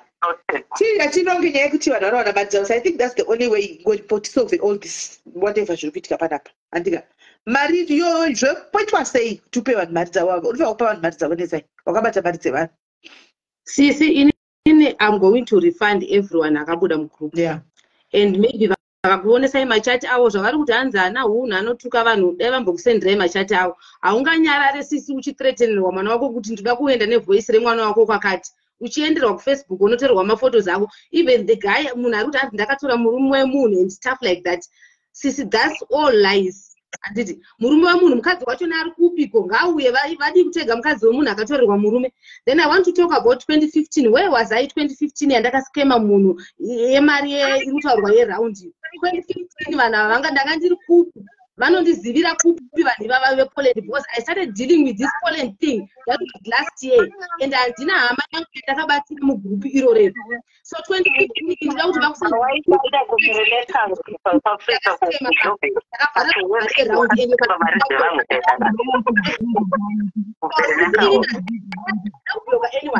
ndine right yekuzvidefenda, ndine right yekupopota kana munhu achikandithreatenera family yangu andithreatena inini andithreatena mwana wangu. I don't know. Okay, taura. Inini ndine right sisi. Handimuri kunzwa kuti haagone kutaura acha sei. Ndine right yekuti kana vanhu vakauya vachindithreatena inini ndine right yekupindura. Because you are threatening my life, you are threatening my kids. Maphotos angu Facebook kuti ndizoloka profile photo yangu kuda kwekuti vaipinda Facebook mangu sisi vachitora maphotos voya nawo ku WhatsApp kwangu vososenda wakati toda kukugadzirira size hauna kwaukuenda whatsoever. All this you want to stop it and they want to stop that and that can be stopped only if you can give them back their money. Havana chokuita newe. So they have to wait, sisi. These same people, pane munhu vanotoziva shamwari yavo inonzi Prince. Iye ivava Prince amina kuti anonzi Prince and aka report a fraud against my account. The account is under investigation now. Mari yavo handina kubloka anyone. They have to wait. Vane proof yekuenda kwandoita ndakaenda kupolisi ndikavasendera proof maaffidavit zvese nenyaya iyo yemari iyo yakavharirwa muCape Tech. Even 2 days ago ndanga ndiri muCape Tech ndichitaura nawo. Mambonzwa the lady ataura kuti anzoni wakauya nenyaya yekuti Cape Tech iri kuda mari. Sisi hakuna kusina bribe. Let me tell you this. I am a foreigner. Phone dzako dzine ma-apples dzanizoti iaito here unoti shi ine ma-apples singaiti. Chitaura. So manzwa munhu ataura sisi ataura handirambe zvavanenge vataura ndendakazvitaura zveshuwa. Manzwa munhu auya achitaura kuti zvoni akanotaura kuti Cape Tech kuri kuda zvakati varikuda kubraibiwa. Sisi there was an offer ndakabvunza inini because ndaida kuti ndifambe nenyaya ndipushe kuti mari ikurumidzwe kureleasa so that I can have access again to my account ndobhadhara vanavo. So ndakaenda ndikandosangana nemukadzi wekuCape Tech, right? Ndobva ndamubvunza kuti nyaya iyi inoita kuti kana iwo uchimbosangana nemacases akadai so for foreigners because I'm holding a passport and I'm using ZTP permit. Kana zvichiita ndo-include a lawyer here, I can pay kuti mari ipushwe because investigation yenyu can take forever. Musikana iye akatonditi zvoni, alright, iwewo kana uchida kuinclude a lawyer, but remember lawyer anogona kukucharja 1/3, vangoziva mari iri muaccount mako, vanogona kucharja 1/3 of the money because anoramba achiendera mberi nenyaya. Then the other lady wemuCape Tech sisi wandaigara ndichinoona akabva ndizvoni mira panze apo na12 o'clock ndichanobuda panze nditaure newe. Proof yese izvozvo ndinazvo panapa handiti nekuti vanhu vangu ini ndoda kupa update yakakwana kuvanhu vangu. Ndobva uye musikana iye ndobva zvoni iwewe kana uchida kuti uvhurirwe mari yako iyi zvine nerweseri we can do that but handikupe macontacts angu. Ndinokupa munhu ndopa contact yako kune munhu anoshanda kuhead office under investigation team. Then you can be charged 10% of whatever amount that is in your account. Ndakatouya ndichifara kugroup kwevanhu ivava ndikati guys, I think we can do this. Inini I can go an extra mile and pay this person. Account kaya isi 40,000 yatagwa panapa is 20,000. Exactly. Mira nditaura handiti. Iye ndobva musikana uya ndobva zvoni kana uchida kuti mari yako ivhurwe nerweseri you going to pay 10% or we can negotiate with my head office munhu achana chakuitira account yako inovhurwa nerweseri. Inini kuti ndiye neinformation ika ndakatoya pagroup ndichiti guys I think I can take this option. vanhu vanofungawo guys. Ndakataura paoffice ndikati vari kwandiri uyai tiende tese kuCape Tech. Sisi mukunzwa zvandikutaura. Ndikati uyai tiende tese kupolice even kuCape Tech. Let's go together guys. And veku-UK ivo vakatomboti tine mari dzemabhazi, vanhu vatiri kusponsor vanadzo mari dzemabhazi. Ndikati send mari yemabhazi. Inini I can't sponsor anyone at the moment because neno mari yangu yebasa yavharirwa imomo. Send mari dzemabhazi. I'm open. Ndokubudza tosangana kupolice because handidi kusangana nemikumba because mathreats enyu handichaziva kuti munoda kuite chi. We can meet papolice station iri padhuze neni. Wherever in Durban you can meet pa any police station. Ndouya ipapo. Toibva ipapo toenda tese kupi kuCape Tech. Munonzwa kuti chii chiri kuitika. Ndobva ndava offer ndikati guys I think I can take this offer. Ini ndikachargwa mari inini I can go an extra mile ndobhadhara hangu mari iyoyo kuti mari dzenyu dzese zibude. But kana mari dzenyu dzabuda guys ini kanokweretawo mari kana 20,000 kana tachargwa 15,000 I don't know how much. Handinawo mari saizvozvo. Ndichanokweretawo mari kana ndakwereta mari tobhadhara this guy. Kana mari dzenyu dzazobuda then I'm going to deduct even ma300 pamunhu kuti niniwo ndidzose mari yandinenge ndakwereta. Ndobva vatotanga zvikanzoti toda kutosenda maemail kuCape Tech ikoko kuti ndozvauri kuita, uda kuvhurisa account, bribe iri kupi. Ndikati imi bribe is everywhere. Inini I'm just doing this for our own good. Ndataunza nyaya yokufanapa kuti mundibatsirewo kufunga because neniwo ndatopererwa kuti toita sei guys. Handiti kuCape Tech ndinenge ndiriko ndinovasendera maconversation and everything kuCape Tech. Saka inini sisi what I want to promise you right now. I want to pay this. Hapana munhu wandakavharira. Kuona kuti pane vanhu vatizvoni vati ndakavavharira kunze handiti vakakupai machance ekuti ndaenda kavabloka ka. Those people vanothreatena zvokuti you get irritated. Pane mumwe wachona anofona even uri muCape Tech anenge achifona iwe uchitaura naconsultant kudai iye anenge achifona that lady ari kuUK. That's why I blocked you. Handiti then inini aCape Tech ndikafambira Cape Tech inini ikavhurwa Cape Tech because ivo havasi kutoziva kuti ndakatosangana nevamwe vanhu already vari vemugroup kwandiri right now because I'm not in Durban. Ndakatosangana nevamwe vanhu vari mugroup vari kutoziva kwandiri and what is happening to kuCape Tech. But tinenge singada kutaura kugroup because chatinongoshare chega kugroup ka vanobva vatolikisa information vanobva vatosanda tanga kusenda maemail even kuCape Tech kwachone kwese because vanhu ava they're not fighting for money sis. They drop out the now vari kuona kuti vanhu vakuenda kumberi vakatithreatena isusu vakati hapana kwamuri kuenda. As long mangosiya isusu takatanga kujoina mugroup uya not going anywhere. This thing you were supposed to avoid it. You were going to avoid it. You were supposed to refund each person and these things is right to avoid. Now you are coming here to play innocent kunase smelly. You are not innocent, my dear. Dzosera vanhu mari dzavo. Izvi zvawakabva kutenga motikari ukaisa motikari pastatus uchiti my new baby. Vanhu vanonzwa sei uchitengana nemotikari wowani mari dzevana. Ndakatenga mota. Ndakatenga mota here angani. My new baby there. Ndakatenga mota. Meno. Are you sure about what you're talking? Wait. Kunzwa kuti vana ava. Wakaisawo mota uchiti my new baby waireva baby. Ngaise new baby yacho ngaise sisa handiti vanazvo zvese vanoenda kumastatus kwangu kese handivhare zvinhu. I don't hide anything. Even status yangu everyone can see, profile yangu everyone can see. Handihide zvinhu. Tisinoti tiri kuchema mari ema4,000 ndoti ndiri kuchema mari ema4,000 ndoenda kutenga mota ndoiposta stamp pagroup revanhu ivava vari kundiona ndose tiri kuchema mari kuti yakavharwa then I go buy a car enyuka ndoisa papost ndoti new baby. Does that make sense? Does that make sense?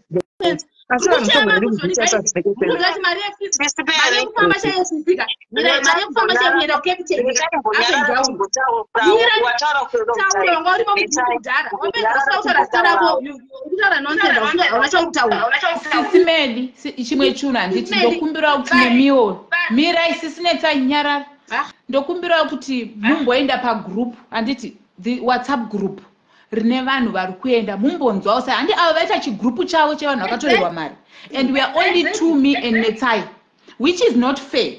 Ndokumbira kuti nemiwo muindewo pagroup handiti WhatsApp group revanhu vari kuenda munzwewo kuti vanoti kudii avaone side dzavo then you go in the middle. Aiwa sivo group dzikibita imbomira ikola handini kugroup revanhu vari kuenda kuPoland nokuti ikola imbomirai vari kufoni nokuti vari kugroup vasara nemugroup vane hope yekuti vachiri kuenda kuPoland. Handikuona saka obviously kusvika ikoko vanongosvika vachikotaura kuti ehe tiri kuenda kugroup tiri kuenda kuPoland they will take side because avatozvona vari kuenda kuPoland. But they are also some other things zvavanga vachinyepa vakadzi avo handiti zvinodawo kupruviwa sisimeni, which is not fair. No, there is a lot. Vataura zvinhu zvakawanda zvekunyepa, but I cannot point them. You know?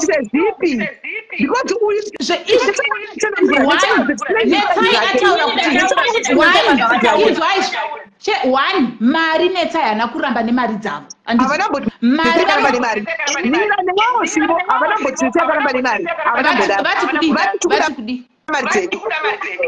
Mari dzavo vanozati dziri Capitec, and information yeCapitec vanayo sisi. Vanoda mari dzavo asi vanozati mari yakavharirwa kuCapitec. Saka vanenge vachida mari ipi kuna Netsai, because Netsai ari kufaitira kuti awane mari iyoyo, and they know sisi. We are talking to the people that they know what is going on process eCapitec. It's not that they don't know. They know. So nice is you send the email about company. You send the email about company. One of the people. WhatsApp and the footing is a bank statement there. Bank statement Capitec. Imimi ndo kumbira kuti mu bank statement Capitec ndakatorivhunza, but now because inini kuti ndite access mu account mangu andichakwanisi even app yangu. Aukwanisi kutora nepanze. Panze andichabvumidzwa kuti card rangu atoshandi pa ATM. Okay. Because account yakavharwa kai. Yakablockwa account. I don't have access to anything. Ore mira pana hanzvadzi vari kutaura apa, taura hanzvadzi. Ndine mubvunzo ndinawo kuna maita fadzwa. Taurai. Kuti pese pavaipinda mumabhengi vachiisa mavidhio calls vanomboziva kuti ijerere iroro. And I wanted to prove you guys because you are not believing kuti Capitec here. You see, that's how they threaten me, sis. Even pandakaenda kuchitotara guys ndaona mukoto ku Capitec kuti tinogona kubatsirika sei. Vakaenda ku Capitec vakanosenda ma emails. Now vanenge vachiti varuda proof yekuti ndiri kuenda ku Capitec. Saka how do I show them proof yekuti ndiri kuenda ku Capitec? Something that is supposed to protect you. Don't do things out of people's force or anything. Ndiri something that is supposed to protect you and your family. It's you and your family here. Because ukada kuzvita zvekuprove uchita zvisiri zvoka unovharirwa iwe. Kuvharirwa chaiko chaiko. And you go. I know, brother, but inini pandiri panapa nditori pama1 vanhu vanenge vachitipa pressure vachiti kunyeka Capitec hakuna mari. Saka inini ndinotofunga kuti pamwe kuenda nekavidhio ndichivaratidza because ndinopedzesa madzimai chimborega hanzvadzi vataura naye Netsai. Ini Netsai yangu chandiri kuti handizivi kuti majibhengi mukuti rakavharirwa panze rakazodai because chokwadi Netsai ukaita wrong move ukaita vanhu vanenge vachikunyengera zvakaipa pasaidi senge shamwari yako sivo iyo iri kuti ndikumira newe ini ndiri wani vanhu vese mukazodai uchanyura wega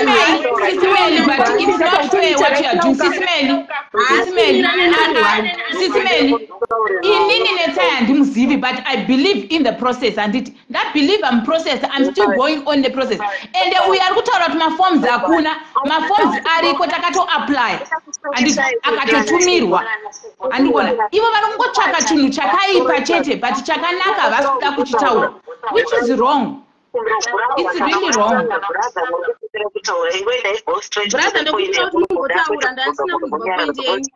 Tatanyarira kuti mutaure because munotaura tatanyarira kuti tipe mukana. Chitaura hanzvadzi.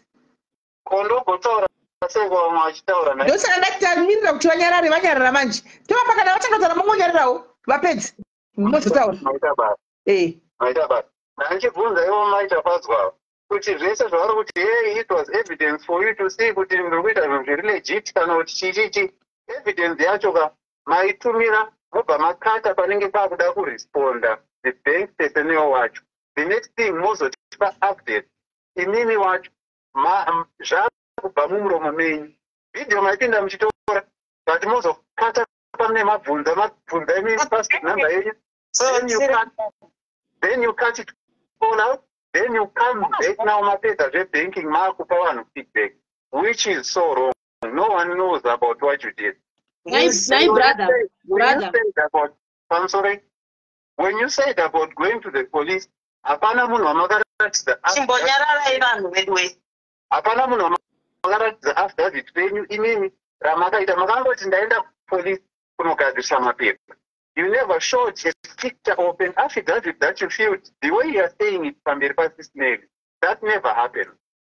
And the other thing, what on the process in, that's okay. Write a dropout.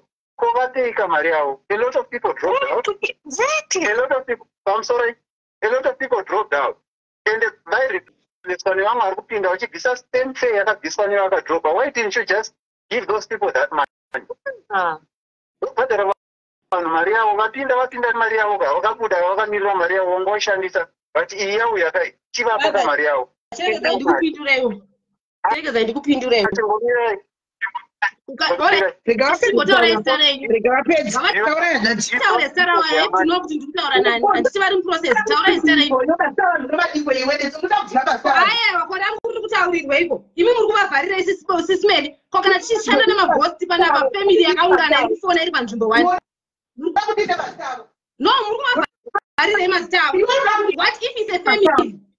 if it's a family? Varikufona vari panzvimbo 1 because ini now am I going to deal nevanhu vandisimuziva kuti ndanani kune family yevanhu 15 yavakatorera vanhu aiwa ndiri kutobvunza because these people havana connection. These are the people. Saka, do you think it's a family? Exactly. Why are they not reviewing their names? You think it's a family, Besha? Then you are naive. Family. Avataure mazita avo. Next time it's a family. Wakati ndachukune vanhu vanosvika 15 vakatorera mari here. Vandakaita sei? Vakatorera mari vanosvika 15. Vakakupa mari. Inini group revanhu vakadrop I think vanosvika vakaiswa mugroup renhingirikina handichazoziva nhamba yangu I think vanosvika kuma12 havadariki 15 ndiri kutaridza foni uri kuona kuti 15 vanhu havatori 15 handiti vanga vari family vese It's a family effect document sisi vese Cape Town vanhu ivavo Cape Town and UK family effect document pane Zimbabwe wangu pane Zimbabwe pane exactly Zimbabwe nenhingikira pana UK apa because pane mukadzi akasponsor vana 7 handiti pane mukadzi akasponsor vana vake ari kuuk vana vachona vari kuZimbabwe so they can be ndiripo ndakamira inini toda kutaura inini wachona ndini ndakabvisira vana vacho ivavo 7 varitaurwa ndini ndakabvisira ukumbira ndimbopedza saka inini maita fazwa inini what you were supposed to do was to replace mari yamakatora kune ava muchipa vabuda muvapa mari yavo. Regeza ndikupindura ipapo mari yamukutoni vanhu vakabhadhara wadi kumborega wapedza masaikozi amuri kufamba nawo ese maita fadzo imimi that's all fraud. Ndabva ipapo ndoenda panyaya ishu yamakaisa manje iti takasubmita mapapers ekuapply for mawork permit. You are aware that those people makavati vasaini pamawhite papers imimi mavaisira masignatures. You can also die in jail because of that. And imimi if you were clever enough ema makangwara munhu abuda ati hachadi process mumpa mari yake oenda bye unoenda because this thing that you did yekuforja mapepa iyi I'm telling you iyi munonyura very smart and whoever ndingaita kuzokubudisa kana nenge izotomuona kuti ndiani techida kuona polisi rako ndikutoziva kuti ndiye prince uyu sisi kana ari prince kau ndiye akaripota fraud against my account ndikutozwa nevoice rake this guy ngataure zita rake makaramba kumsamari you make sure that you are these are the threats that I run away from these people because they always threat me these people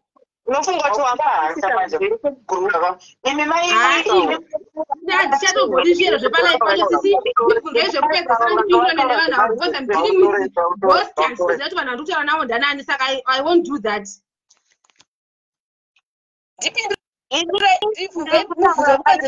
nene vanhu ndibude then I have to rest because since morning from the company maemail ari kuuya vanhu ivavanikurwa navo mazitai ndini mai Edina ndokunga paprofile yangu mukazviona ndimai Edina varipo inini wachona ndiri muprocess irikutaurwa iyi process tiri kuvanhu 100 kwacho ndokwatiri ikoko takatobhadharawo mari dzese dzaidiwa dzese kusvika to the end takabhadhara tabhadhara kudaro nhasi uno pavanhu 100 ipapo pane vanhu 50 vakazokwanisa kubvisa yaari kuda kuti ibviswe isusu takatarisa kuti hatikwanise mari yacho iyoyo ikudiwa nokuti mari yedu isusu yakanzi yavharirwa mucapital saka izvozvizika pakaitwa process amene hanzi mapepa akatoita vakaaplya vakaendesa maforms avo vamirira mapermits, but vanhu vari kunoku vasara vailai 50 vamwe vasara havana information yavapiwa kuti is there any process ichaenderera mberi kuvanhu ivavo. Hakuna. Zvakanyararwa. Ndau iri kungotaurwa ndeyecapitec. Saka isusu tamira tiri kutoziva kuti tiri papi. Like right now inini semaonera ndakutoita the situation where is it going. Ndakutofunga kutoti inini watonaka hapana kwatikaenda, saka isusu takutongomirira kuti avatidzoserawo mari dzedu because hapana chavari kutaura, havana zvavari kuuya kutitiudza kuti pane chii. Vari kutaura kuti zvikangoita takutoenda. Ameno vasara vanhu nemari dzavo idzodzo vasara ameno nokuti mazuva. Right. Nainetsai. Ko ava vakakutadzira chia? Vakakuitadzira chia vari mugroup rekuenda? Makatora vamwe matogadzira mapepa vamira pakadaro. You are not giving them any feedback, nothing, zero, uri zip. Okay, sorry. Ndatofunga kuti pamwe ndadonha palive. Sisi handiri muri kunzwa mai vari kutaura ava nditi. Ndo mai kugadzirisira hama yavo fake document ivava vane vanhu vavakaendesa kuuk nemafake documents because pakazobatwa fake document the same lady akauya kwandiri yeyu akanditi sori zvako takagadzisa inini vamwe vanhu vanga vakatoenda but ndine mwana wangu akazosungwa kuuk but vanhu vese vakagadziswa mafake document nethis guy vakatoenda handiti this person mainsome ndine machati ese they're not going to agree. Fake documents alone, that is not the problem here. Okay. I have to introduce you because you can't introduce yourself. So ndoda kuti vazive kuti nyaya kwekutangira papende unoita nezvei. Ndionogadzira vanhu vacho fake documents ivavo vanonzi vakanditenga ivavo. Ndakavatenga ivavo. So I have to introduce you vanhu vacho vazive kuti kutaura ndiwe ani unoita nezvei process. So the lady was referred nemunhu wake nehama yake ruCapitec Sismel. Ndobva ajoina group anditi ajoina group and I used to talk to the lady. Ndine imwe 20,000 ndakatomurefunda this lady. Iye uyu mukadzi ari kutaura 20,000. Exactly. The 20,000 ndakamurefunda Sismel. Atikweretesa tichida kuti tiite pamari kampani yakuti bhadharai mega mari dzemapemiti. Kati vanhu vane mari dzemapemiti after 2 days ndobva ati ndidzosere mari yangu andichada kusponsor vanhu. Ndobva ndamudzosera 1,000 euro yake. This lady 1,000 mari yake ndakamudzosera yese yakakwana. So mari yake kutaura ndinoskema ndeikusema nodzosera mari kumunhu. Regada ndingopedza kutaura Sismel anditi because ndapedza kutaura ini ndichakuda pana inini ndakadzosera this lady mari yake anditi ndamudzosera mari yake Sismel vanga vachitaura pesa pandakanyarara anditi so I have to respond. Ndadzosera this lady mari yake maproof of payments everything nekwa yakabva nemusi wandakamudzosera I have everything with me. Ndakamudzosera mari yake because akati andichada kusponsor process chichichi so dai ndanga ndiri scam inini dai ndakamudzosera mari yake mukadzi yeyu ndakatomuudza kuti mari yako kana uchida iye mukadzi yabva kutaura ari kuuk ndikamuti mari yako kana uchida I still have the money ndikati I still have the money if you need your money I can refund your money akanditi yes I need the money ndaita aiwa no let me respond ndakanyarara pesa pavachitaura umwe ari ndauti mumubvunze mukadzi uyu anditi ndoda kuti mumubvunze urai ndiri kuda kunyarara ndoda kuti mumubvunze mukadzi uyu paakati ndakuda mari yangu ndasangana nechaos kuSouth Africa ndodzi yangu yapinda nedambudziko ndakamuti sisi it's okay but let me refund your money but musazotaura group because vanhu kugroup vari kufunga kuti makabatsira ini ndichangokurifanda imari yenyu zvakanaka because handidi kuti vanhu vazoziva kuti mimi hamuna kubatsira ndobva ndamurifanda mari yake ndakuti mumubvunze that question first mukadzi yenyu wamafake documents uyu vataura tigowabvunza taurai tinzwe memadocuments ava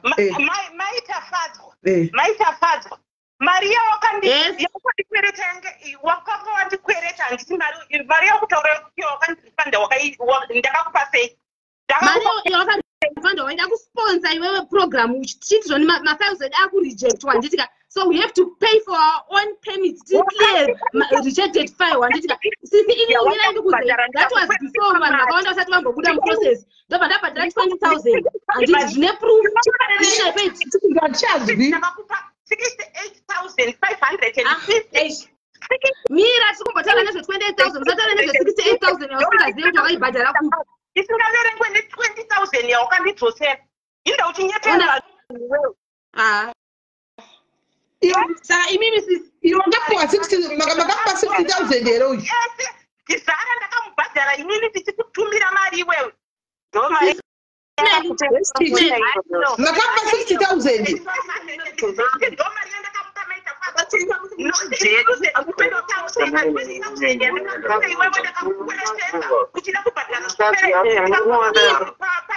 inini ndinodzira seko nevanhu nemafake kana urara vashirwa neni uyu akaendesa vanhu vane mafake documents kuuk that same fake document vanhu vese vari kana vasisika let them go whatever they think they can go but inini ndakuvatoshandisa fake document iroyo to prove myself innocent vanhu vacho vakaenda ndovaziva ndinogona kukusenderai everything I keep it from the day one. Think is very clever. madzimai epoland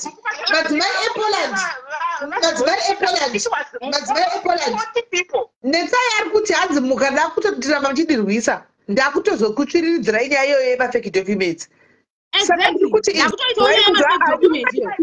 kana kuti une mari dzavanhu iwe netsai usina kushandisa indipanapo une mari dzevanhu iwe dzaunadzo pano vamamirire capitec ivhurwe ndikuwapa mari dzavanhukuipota vamwe iwo udziza kuti vaiwe foni yangu yapera bhatiri yemwari foni yangu yapera bhatiri ichichaitika kurifanda anyone sisi ndiri kuti ngavamirire capitec then I will pay them handiti saka kana apa vakuda kuya vachindithreatena vachinyepa kana anyone going to use the evidence that I have against them because ngavamirire ndivabhadhari kuwhatsapp ava madzimai epoland toya kufacebook foni yadzima bhatiri rapera ndauzvoonai bhatiri rapera pera chaiko chaiko saka iwewe ndagavauye tisajesta nyaya yekuti uinde kuno iwewo unobhadhara 20,000 kudiwa iyoyo handiti vari kuti vakanditi ivo same people vakanditi ukangozviita chete tiri kukuripotera uri kuenda mujeri those same people vakati ukabribe capitec tiri kukudzosera tiri kukuendesa mujeri manje saka munoisova senyaya yacho ndizive vada kuti ndiita sei nekuti inini I shared the information yecapitec guys we can maybe do this then I can go an extra mile and find this 20,000 ndobhadhara inini tikati ngativhotei kune vanhu vari kuda kuti ndiite izvozvo vese vakaramba vakanyarara vakati zi havana chavakataura vakanditi zvoni ukangoenda chete ikoko uri kunyura why because they are not fighting with for their mind they are fighting for this process vari kuona kuti vanhu vakubudirira vakuda kuenda vari kuda kurwisana neni vakandithreatena kuti hamuna kwamuri kuenda toda kukuonesa iwewe saka mari yacho inovhurwa sei ndikasaita zvandinoona kuti zvinokwanisa kubudisa mari inovhurwa sei mari yacho but munonyura mese mari munonyura zvaunotoonyura uri kugona kutozokuvara uri netsai uri kuziva nyaya yemusikanda kukeptana nokushutwa uya achibva kukoti unochisa nyaya dzasingazii achibva kuuyu ataitamba naye pana paibva kukoti ushu ndinyasoziva zvangu nyaya yacho yakati mavhidhiyo tinawo achibva kukoti pasocial media apa achitofamba nawo achibva kukoti nobva angonzi twatwa kumusana right ndaiziva akatodonha akafa aida kunowitnesa zvinokoti idzo nyaya idzodzidzi be careful unofa muSAU achitobva kukoti zvakanaka achitofamba nevamwe 3 iye ega ndiangosvikozi twatwa ndobva vanhu vachanotiza torova pasi unokuvara SAU tikamuviga tikachema tikavhunduka vanhu tikadini pasocial media apa tikaita mariro asi akavigwa kumushoko nenyaya dzakadai alright inini hangu I think kubva makusena I've been fighting vanhu kambani vachifona vanhu vana vachifona vanhu vachitaura zvavanoda ini ndakungokumbira hwangu handitika kukumbira chero ndikapopota zvinenge shi but these people they paid me that I won't lie to you these people are very dangerous and I promise very dangerous very dangerous I promise each and everyone to pay them but right now inini sisi ndo handizive nemota mungada kubata mapoints avo sisi pataka vanhu avo pavari kuti anzoni last month akatenga mota akaisa panhingirikini akati new baby ndine sina kuvhara profile handifanozviona paprofile zvo zvacho zvavari kuti vakataura zvandakaita izvozvo ipapo pachona ndakatocontributirwa 1,000 rand nana sisibong ivava kuti ndione mari yekufambisa ndichienda kunana capitec because neniwo mari yangu yange yavharirwa mucapitec imomo ndisisina kana senti so now I'm just begging these people they have to wait let me do vamire kufonera capitec vamire kusenda maemails avari kusenda kucapitec let them wait ndivhure Capitec ndiite zvandiri kuda ini zvandofunga kuti Capitec inovhura ndigadzirise nyaya dzemari Capitec kana yavhura then I will pay them iwewe ka vanhu avauya kwandiri handika foni yangu yapera vakamira vakadaro ini ndiri kupa go ahead handika I'll talk to them ndachinja foni yangu because igroup ko yavaita saka chakonofona pagroup ko ipapo ini ndakupa go ahead handika iwe go and do what you have to do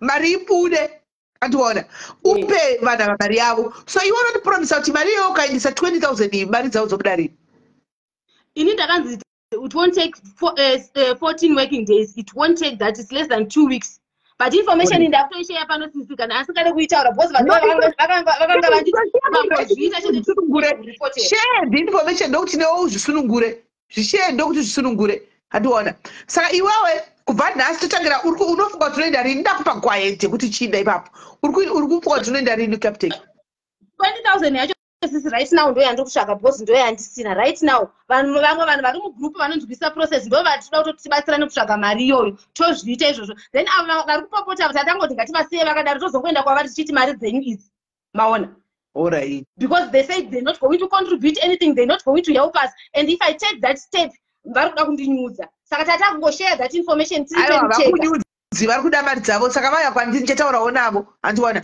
iwo saka uchida mangwana saka tiri munani ndokupanga mwedzi wese unoyu kuti mari dzavo dzinge dzadzoka exactly Poland haendi ndandipa akaenda kuPoland anenge ari musystem hanetsi kuwana ari musystem mushu anongodzoswa ave kwandogwadzwa ndiye because wambodongorera wambopinda umomo mobva wadzoka hazvizoiti oda kuti udzokewo wakaprepare animaona that's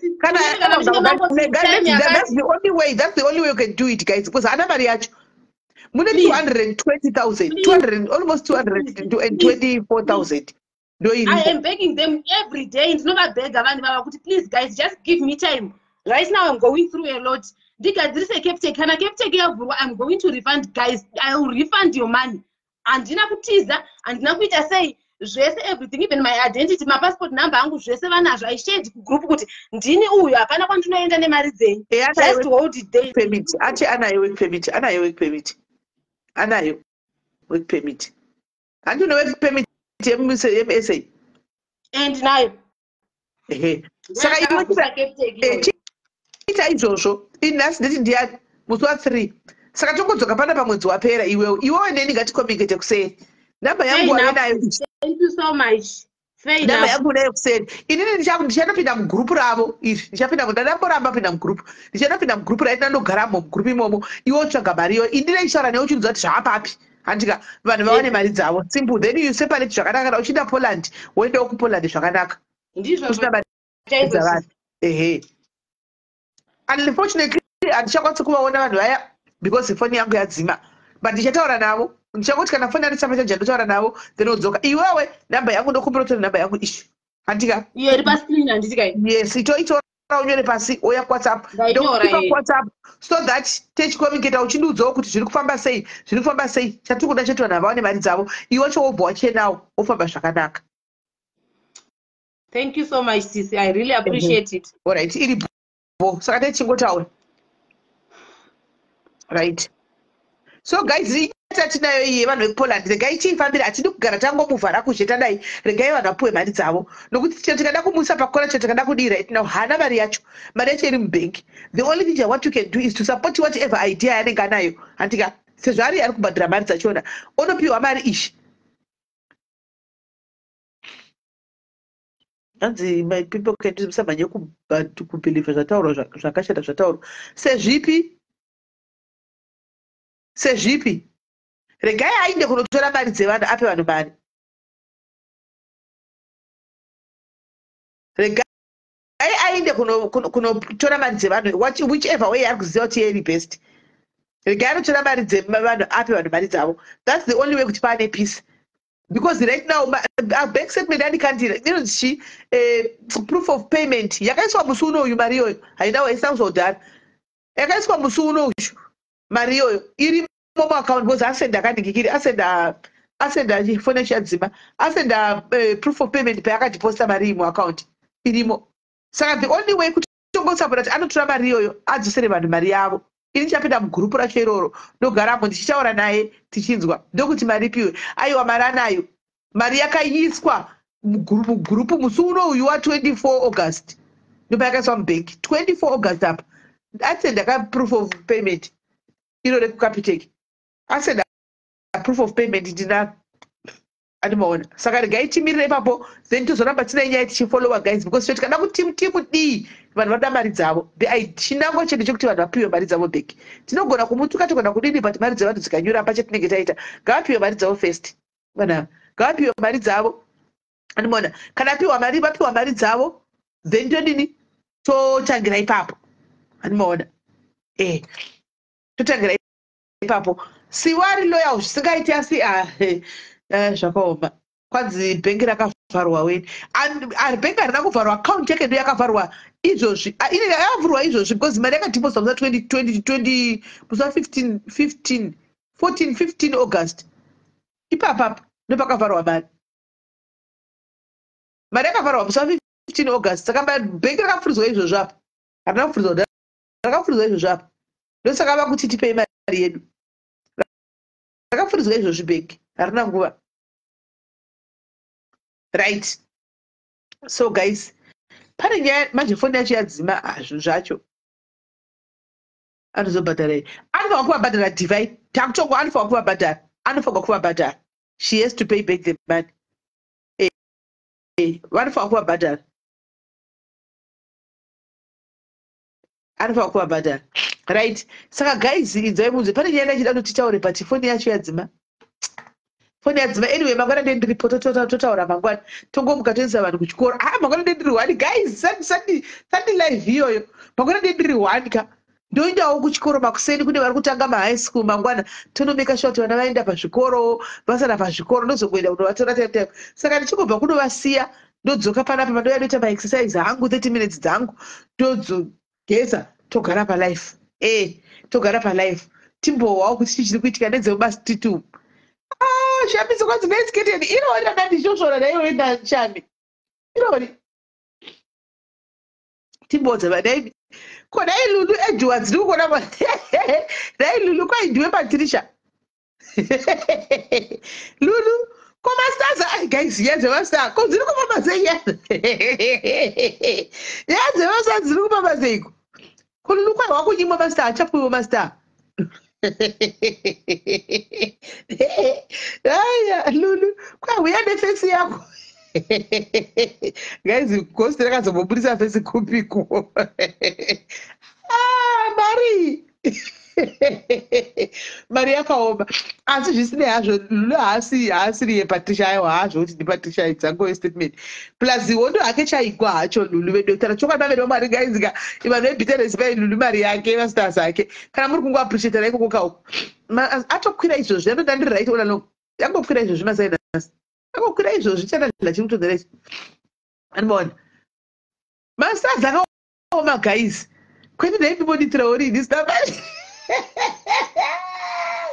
guys boditira rini stamba tinaibi mari nechitema apelele mari nechitema nazvona nachikuona chidarika chikuona chipfuura masezi akaoma guys masezi akaoma lulu kwaigabude muguva bude timuone kuti apuwe kumasters uko but apa nehondo yairova mastreet umu wairova hondo kona tokona mai mwana achimirizika achimira achigwa meduwe waibode vanhu vaishungurudzwa nalulu vachiposta vachidini onyimwa appreciation memusina kuita fake guys mupemewo masters ake chingomupaiwo iwe lulu chingopiwa masters iwayo ubva warova toda kugadzira guva ubva wagarako wangopiwa masters akwe appreciation ibva watochinja completely usiyane nazvo guva richigadzirwa ii ndiani tiri munani kwezvozvi september oktober tasvika 1 october 1 month chete tatosvika tigadzire guva uzorore peace yezvo zvachatadza kuona ndenga nekuda kwesocial media nekuda kwamaster haiwa kana masazipuwako kana masters asina kuobuda woita kupedya kuti oya hedu tokanda kuti mari yacho yekugadzira guva ibude unotastapa tiyoyo tovhura totipa inonzi chimaflyer toshare maflyer touya ipapo naiti guys isaitadzaine malive nemalikes guys vari kuda kuti tinoisa mastars kwalulu tigadzire guva azorore murugare vangani isai malive nemalikes guys vari kuda kuti tise mastars achange tombstone titenge Tombstone tiise Tombstone azorore muri gare isai malove nemalike stone kana mukasesa that means kuti muda kuti aramba aripo anongoramba ati tonyi medu masters isai malove nemalike stone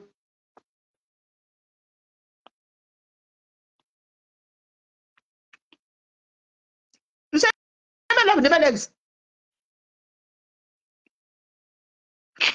isai malove nemalegs ari kuiswa here because ndini siri kuona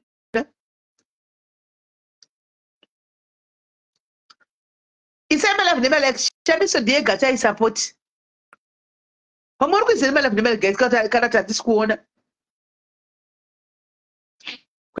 kana nokuti sokwaswaga masazi ndevamaipaida masazi ari kubudikira here apa kuti ndini siri kuona kufoni wangu ari kuiswa masazi ari kuiswa nemalove nemalike agaisa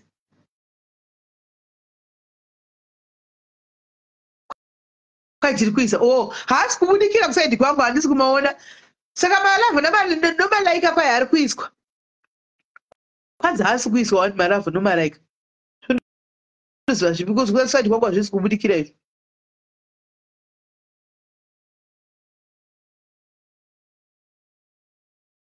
kwanza haasi kuiswa saka vanhu kureva kuti vanhu vari kuti haagafa kugadzwa kuvafa kugara ari pachigaro chake icho chati achingoshungurudzika achingotendera kudaro achingoshungurudzika saka Lulu kwaigara hako kwanza ari kuiswa anodzoa zvipiko kwa we can see them sisi vangu vataura saka I believe now my sister is spoken vamwe handisi kuvatrasa sisi vangu vataura alright saka Lulu hakuna kwaasi kubuda handisi kuona chinhu hakuna chiri kuiswa saka Lulu kwanzi zita rako iro nolaika rako iro kwanzi ugadzikwe pano madiarist tinotoya kuTombstone tofushira zvedu todzoka zvedu todzoka taane clean page hameno rimwe hameno kana tombovaraidza vanhu zokovhura hameno uchazvamisa sei hameno uchazvamisa sei ndoonoziva uchazvamisa sei meno ikoko hanimona saka yawa stapa tichiitika tione dheti racho kuti iri kuitwa musi wani asi kana taisa masters akakwana iyoyo tageti yacho inenge yakaiswa peka kwana guva straight kunotenga Tombstone muise Tombstone muinde kudenga maimini mwari munhu wese kudenga right guys inyaya hadzo dzemastreet kwai Lulu tiketi rekubhofe achitotsvaga mari yeTombstone mubota zvepo tiketi rekubhoho achitoda kuvata zvakanaka moti hanetsekani nemamwe magosti nevatomupota achimukwisa kumurova ikoko kumakuva ikoko anotopota achitomborohwa uri mamagosti kumakuva ikoko kuti naiwe gosti dzikamavata pasunyarire kuti si mona but anyway mari ndo zvainoita guys mari inonetsa panonetsa panyaya dzepamari apa panonetsa pamari apa panonetsa nyaya dzemari dzonetsa especially kana ukangoita gurupu chete mangowanda chete zvinotonetsa zvotoita mutauro chete it was about zvinotoita mutauro mukangonetsa mukangowanda chete pane zvinotoitika chete pane zvinoti hazviiti secret day munhu wani kwete vanhu 2 3 4 hakuna zvakadaro hazviiti zvinobuda chete munotokonana chete zvazvinoita but anyway vanoda kusapotai guys keep on supporting tisapoti zvavo vafare vanzi magosi todanana shuwa here valari timono sapota vanoda kusapotawo vakaenda havo tichisapota saizvozvo anditika guys ndida kuinda zvangu vedu mundisini yangu handina masters sekuti ndipewo masters kuno masters angu anduzi akatofa bhatani kana kuti rakaita sei nahandizii kuno kwanika chodzati masters aripo amona chichotomuda chakanzi masters icho chisainicho but zita racho vanhu vakati vakande haaonekeri hamene kuti akaindepi kuti akadifault yazuka hameno saka ndinongoti indinangu nditengerewo guys ndisapotai buying my mafuta angu ndinawo type netype andakabika izvozvi type netype munongosapota womotenga mafuta guys vakawanda ndofunga vangezowisisa mafuta aya vangosati vakazomatanga izvi kune mnasina message ndiri panapa achiti my mother is loving you mafuta singaiti ndaona mari yatumigwa muhalifax apo manje kuchinzi kudawa mafuta ndo support yadoda kai unguti kaka wanoona kuti what's going on tonoti haudzokere kana usina kudzoka tonoti hauna kudzoka tonoti haudzokere animona please support me by buying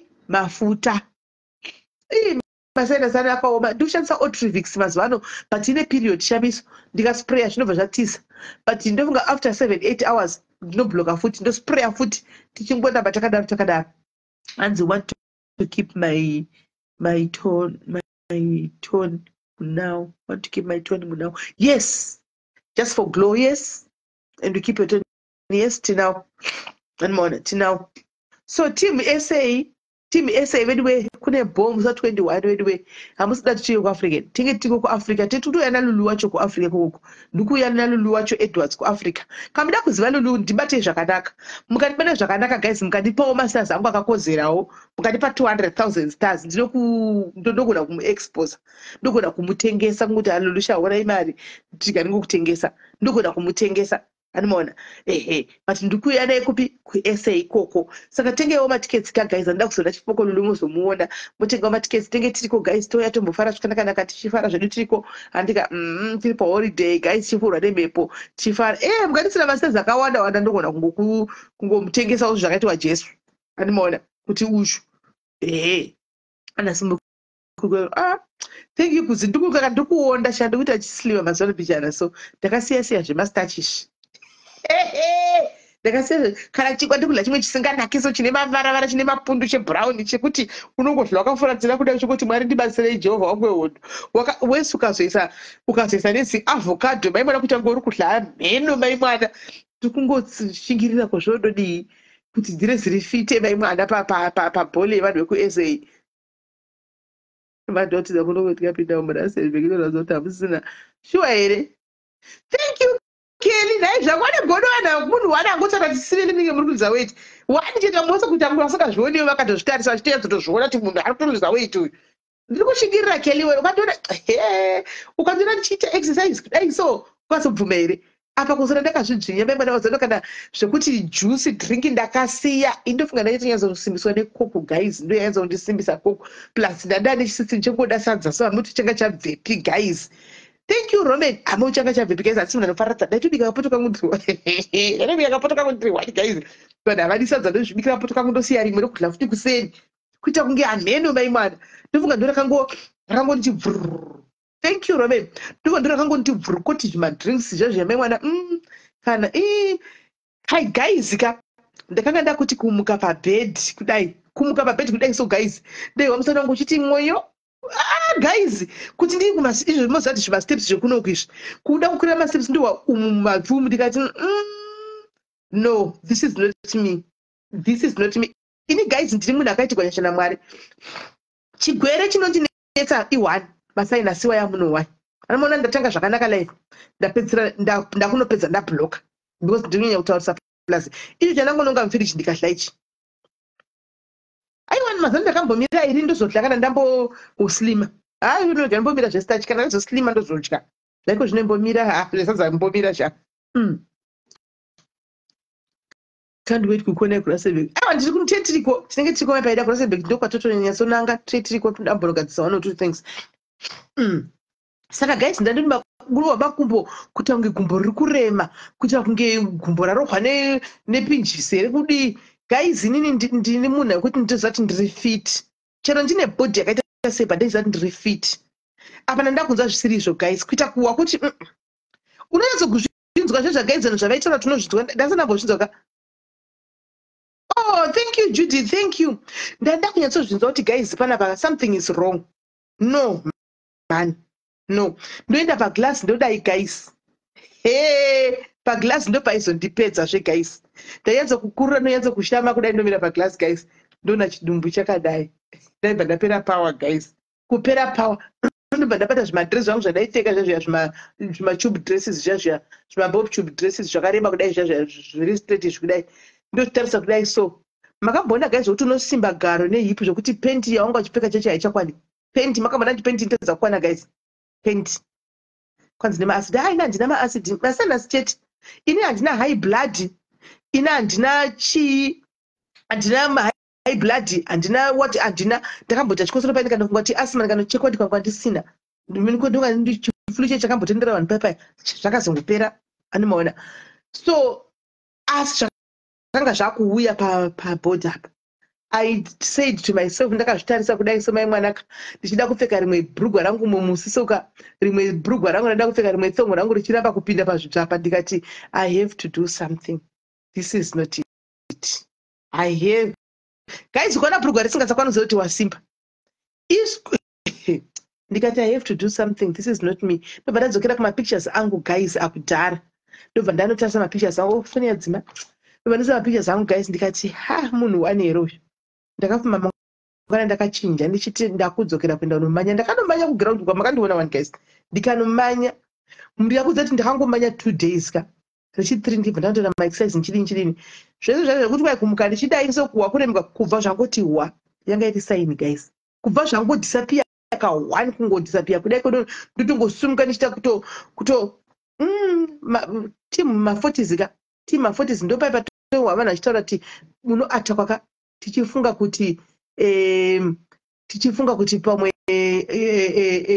ijoka is true. Isusu vautopota chimbomhanya guys, timu 40 nichanisa tombozvinyepera pinda kana mukati nichidzigadhiga guys, ndakatodzvara muri wangu kuona kudai ndikatoisa zvimaneti zvangu zvikatodididi pandoda kuzotama zvangu, but ndakati guys for the meantime like andidzvare muriwo antimaona. So guys ka mabhodha yaka as much as niko chinyengegwa negaro mai mwana richinyatsoti fashaira asi niko akachengeta zvigwere mai mwana chinani garo racho ripere zvaro mai mwana ndiri fiti. Aha angarinde zvaro aiwa garo garinde zvaro guys ndiri fiti aiwa kana hanzi ndapedzwa mafuta ese nemimba aione mimba kaiwe ione mimba letu, but usati waita zvegastric bypass zvazviya letu imbotry izvi zvandiri kuita izvi, imbotry izvozvi zvokuti unongotenga uchidya zvimwe unozatika kuti ukaona muvhiriji unonakigwayo zvirimo unosekayo zvandaiti handifi ndakadya chero zvoita sei zvimashishashisha ini salad ndaitodya kana ndichitoida. Hanzi power walking is very efficient. Zvino nguva yekufamba naikeli tinoiwanepi? Nguva yekufamba yacho handina, saka zvandinoita pandinobva kubasa ipapo andiona ndinoendorova 30 minutes dzangu dzeworkout iri strong, ndozara sweat kuzara sweat kudai zvekuti chero ndichitobva muno kuningirira kuworkout ka ndonogeza shower chaizvo, mvura inotondora chaizvo ndayandogeza shower, ndogeza shower plus ndine skipping rope handika, saka ndakutopedza pola. Saka skipping rope izvozvi mazuva ekutanga musi wekutanga chacho ndakatanga ne200 indaimborova 1000 2000 in 10 minutes guys, ndanda kuremerwa kuskipa chaiko chaiko, ndakatanga ne100 skips 100 dzacho ndakadzikakata ndakadzidhonza ndichingoti pandakasvika kuzvi80 ndanda kuti 80 81 82 ndakuona ndichagoni 83 84 pandakazoti 100 handimaona iko zvino ndakutambira kuzvi500 ndapinda ndikuda kuenda kusvika kwandanda kusvika uko. Saka guys pakaipa admin wedu akazvitakura letu wedu wemwana wake wechipiri, mufunge mwari zvaanoita ave nenhumbi yake yechipiri, mwana wechipiri paakanga agiva hope apo achiti haina zvichaiti ndatoa mwari vakamurangarira akuita mwana wechipiri letu. Saka tinongonakirwa nekufarawo nazvo tichingoti mwari vakangonaka nguva dzese. So guys ndakuinda tosangana mangwana tichitaura hedu dzimwe nyaya, ndachija foni yangu tichitaura dzimwe nyaya tichika tichitaura dzimwe nyaya tichitaura at least iko zvino zviri nachiro chikafu changu chazorora guys, chikafu chazorora mumba muno makamusha kunge makapinda makonzo mai mwana. Holiday haiiti holiday guys, kungodai munhu avhura firiji, kungodai avhura firiji chikafu chawakatenga 2 weeks hapachina 2 weeks tikati izvo mai mwari.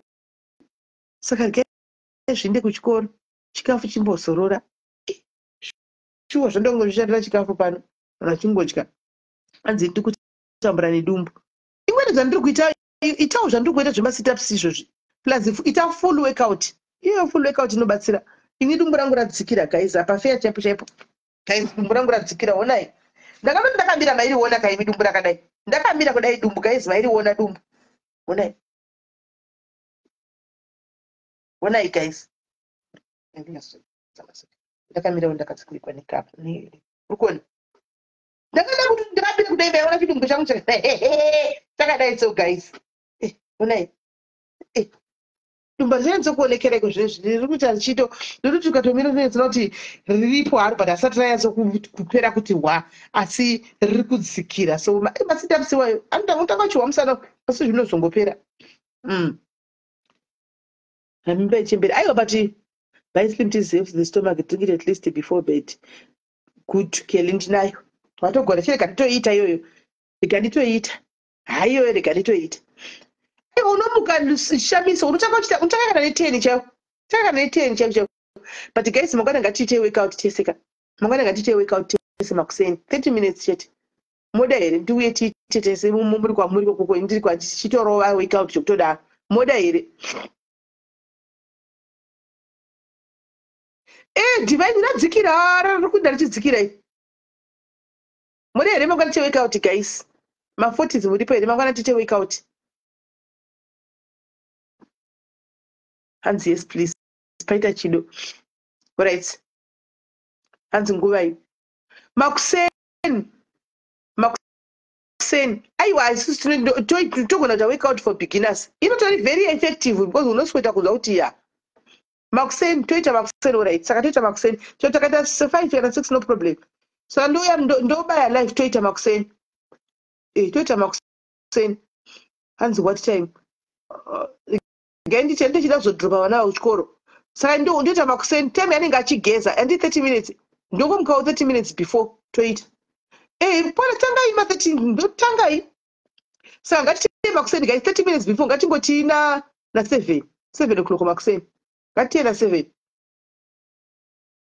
without moving so I want to lose weight prada zvazva zvinonetsa zva without moving then ichingorega kudya but body yako inenge ichingori weak still saka ngatisangane na makuseni na 7 guys saka tikaende uno vatasangana na 7 makuseni ndobaya life atika ndobaya life and then tenge tichiita hanzi we praying for you kuti kudi mira kaone mangwana tichishadabura mira one mangwana tichitorova ndiri mudining sitting room ndo manendiri saka makuseni na 7 guys mopfeka tuma uyu twenyu tuma skin tight twenyu muri kwamuri atika toita 6 am hanzi na 6 am aiwa 7 dzekuno 8 dzekuafrica 7 dzekuno 8 dzekuafrica 30 minutes chete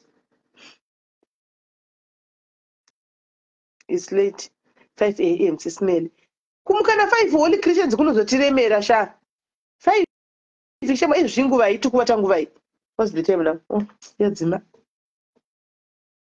ngatiitira 7 idzodzo tinoita toita na 7 idzodzo manheru makuseni 6 am african time 6 yekwenyu kuafrican time kuno kuze dziri 5 vasikana 5 tigomukana 5 right ngatiite na alright ngatiite na 6 kuno ku7 kuafrica 6 kuno 7 kuafrica ngatiite 6 kuno ku7 kuafrica saka toita na 6 kana ndakuenda gaichisangana na 6 I start work at 12:30 and I start my gym at 5 am every day 7 toita school 6 hanzi 5 munenge makavata guys munenge mamuka here guys tizongoteka kuti chowa ndiri 1 panapa guys makavatawo ndotaka kuti kuma 5 ndodai so makavata ngatiite na 6 guys ngatiite na 6 o'clock guys 6 o'clock munenge mamuka right saka tomorrow guys 6 o'clock andika sleep well guys tobatana makuseni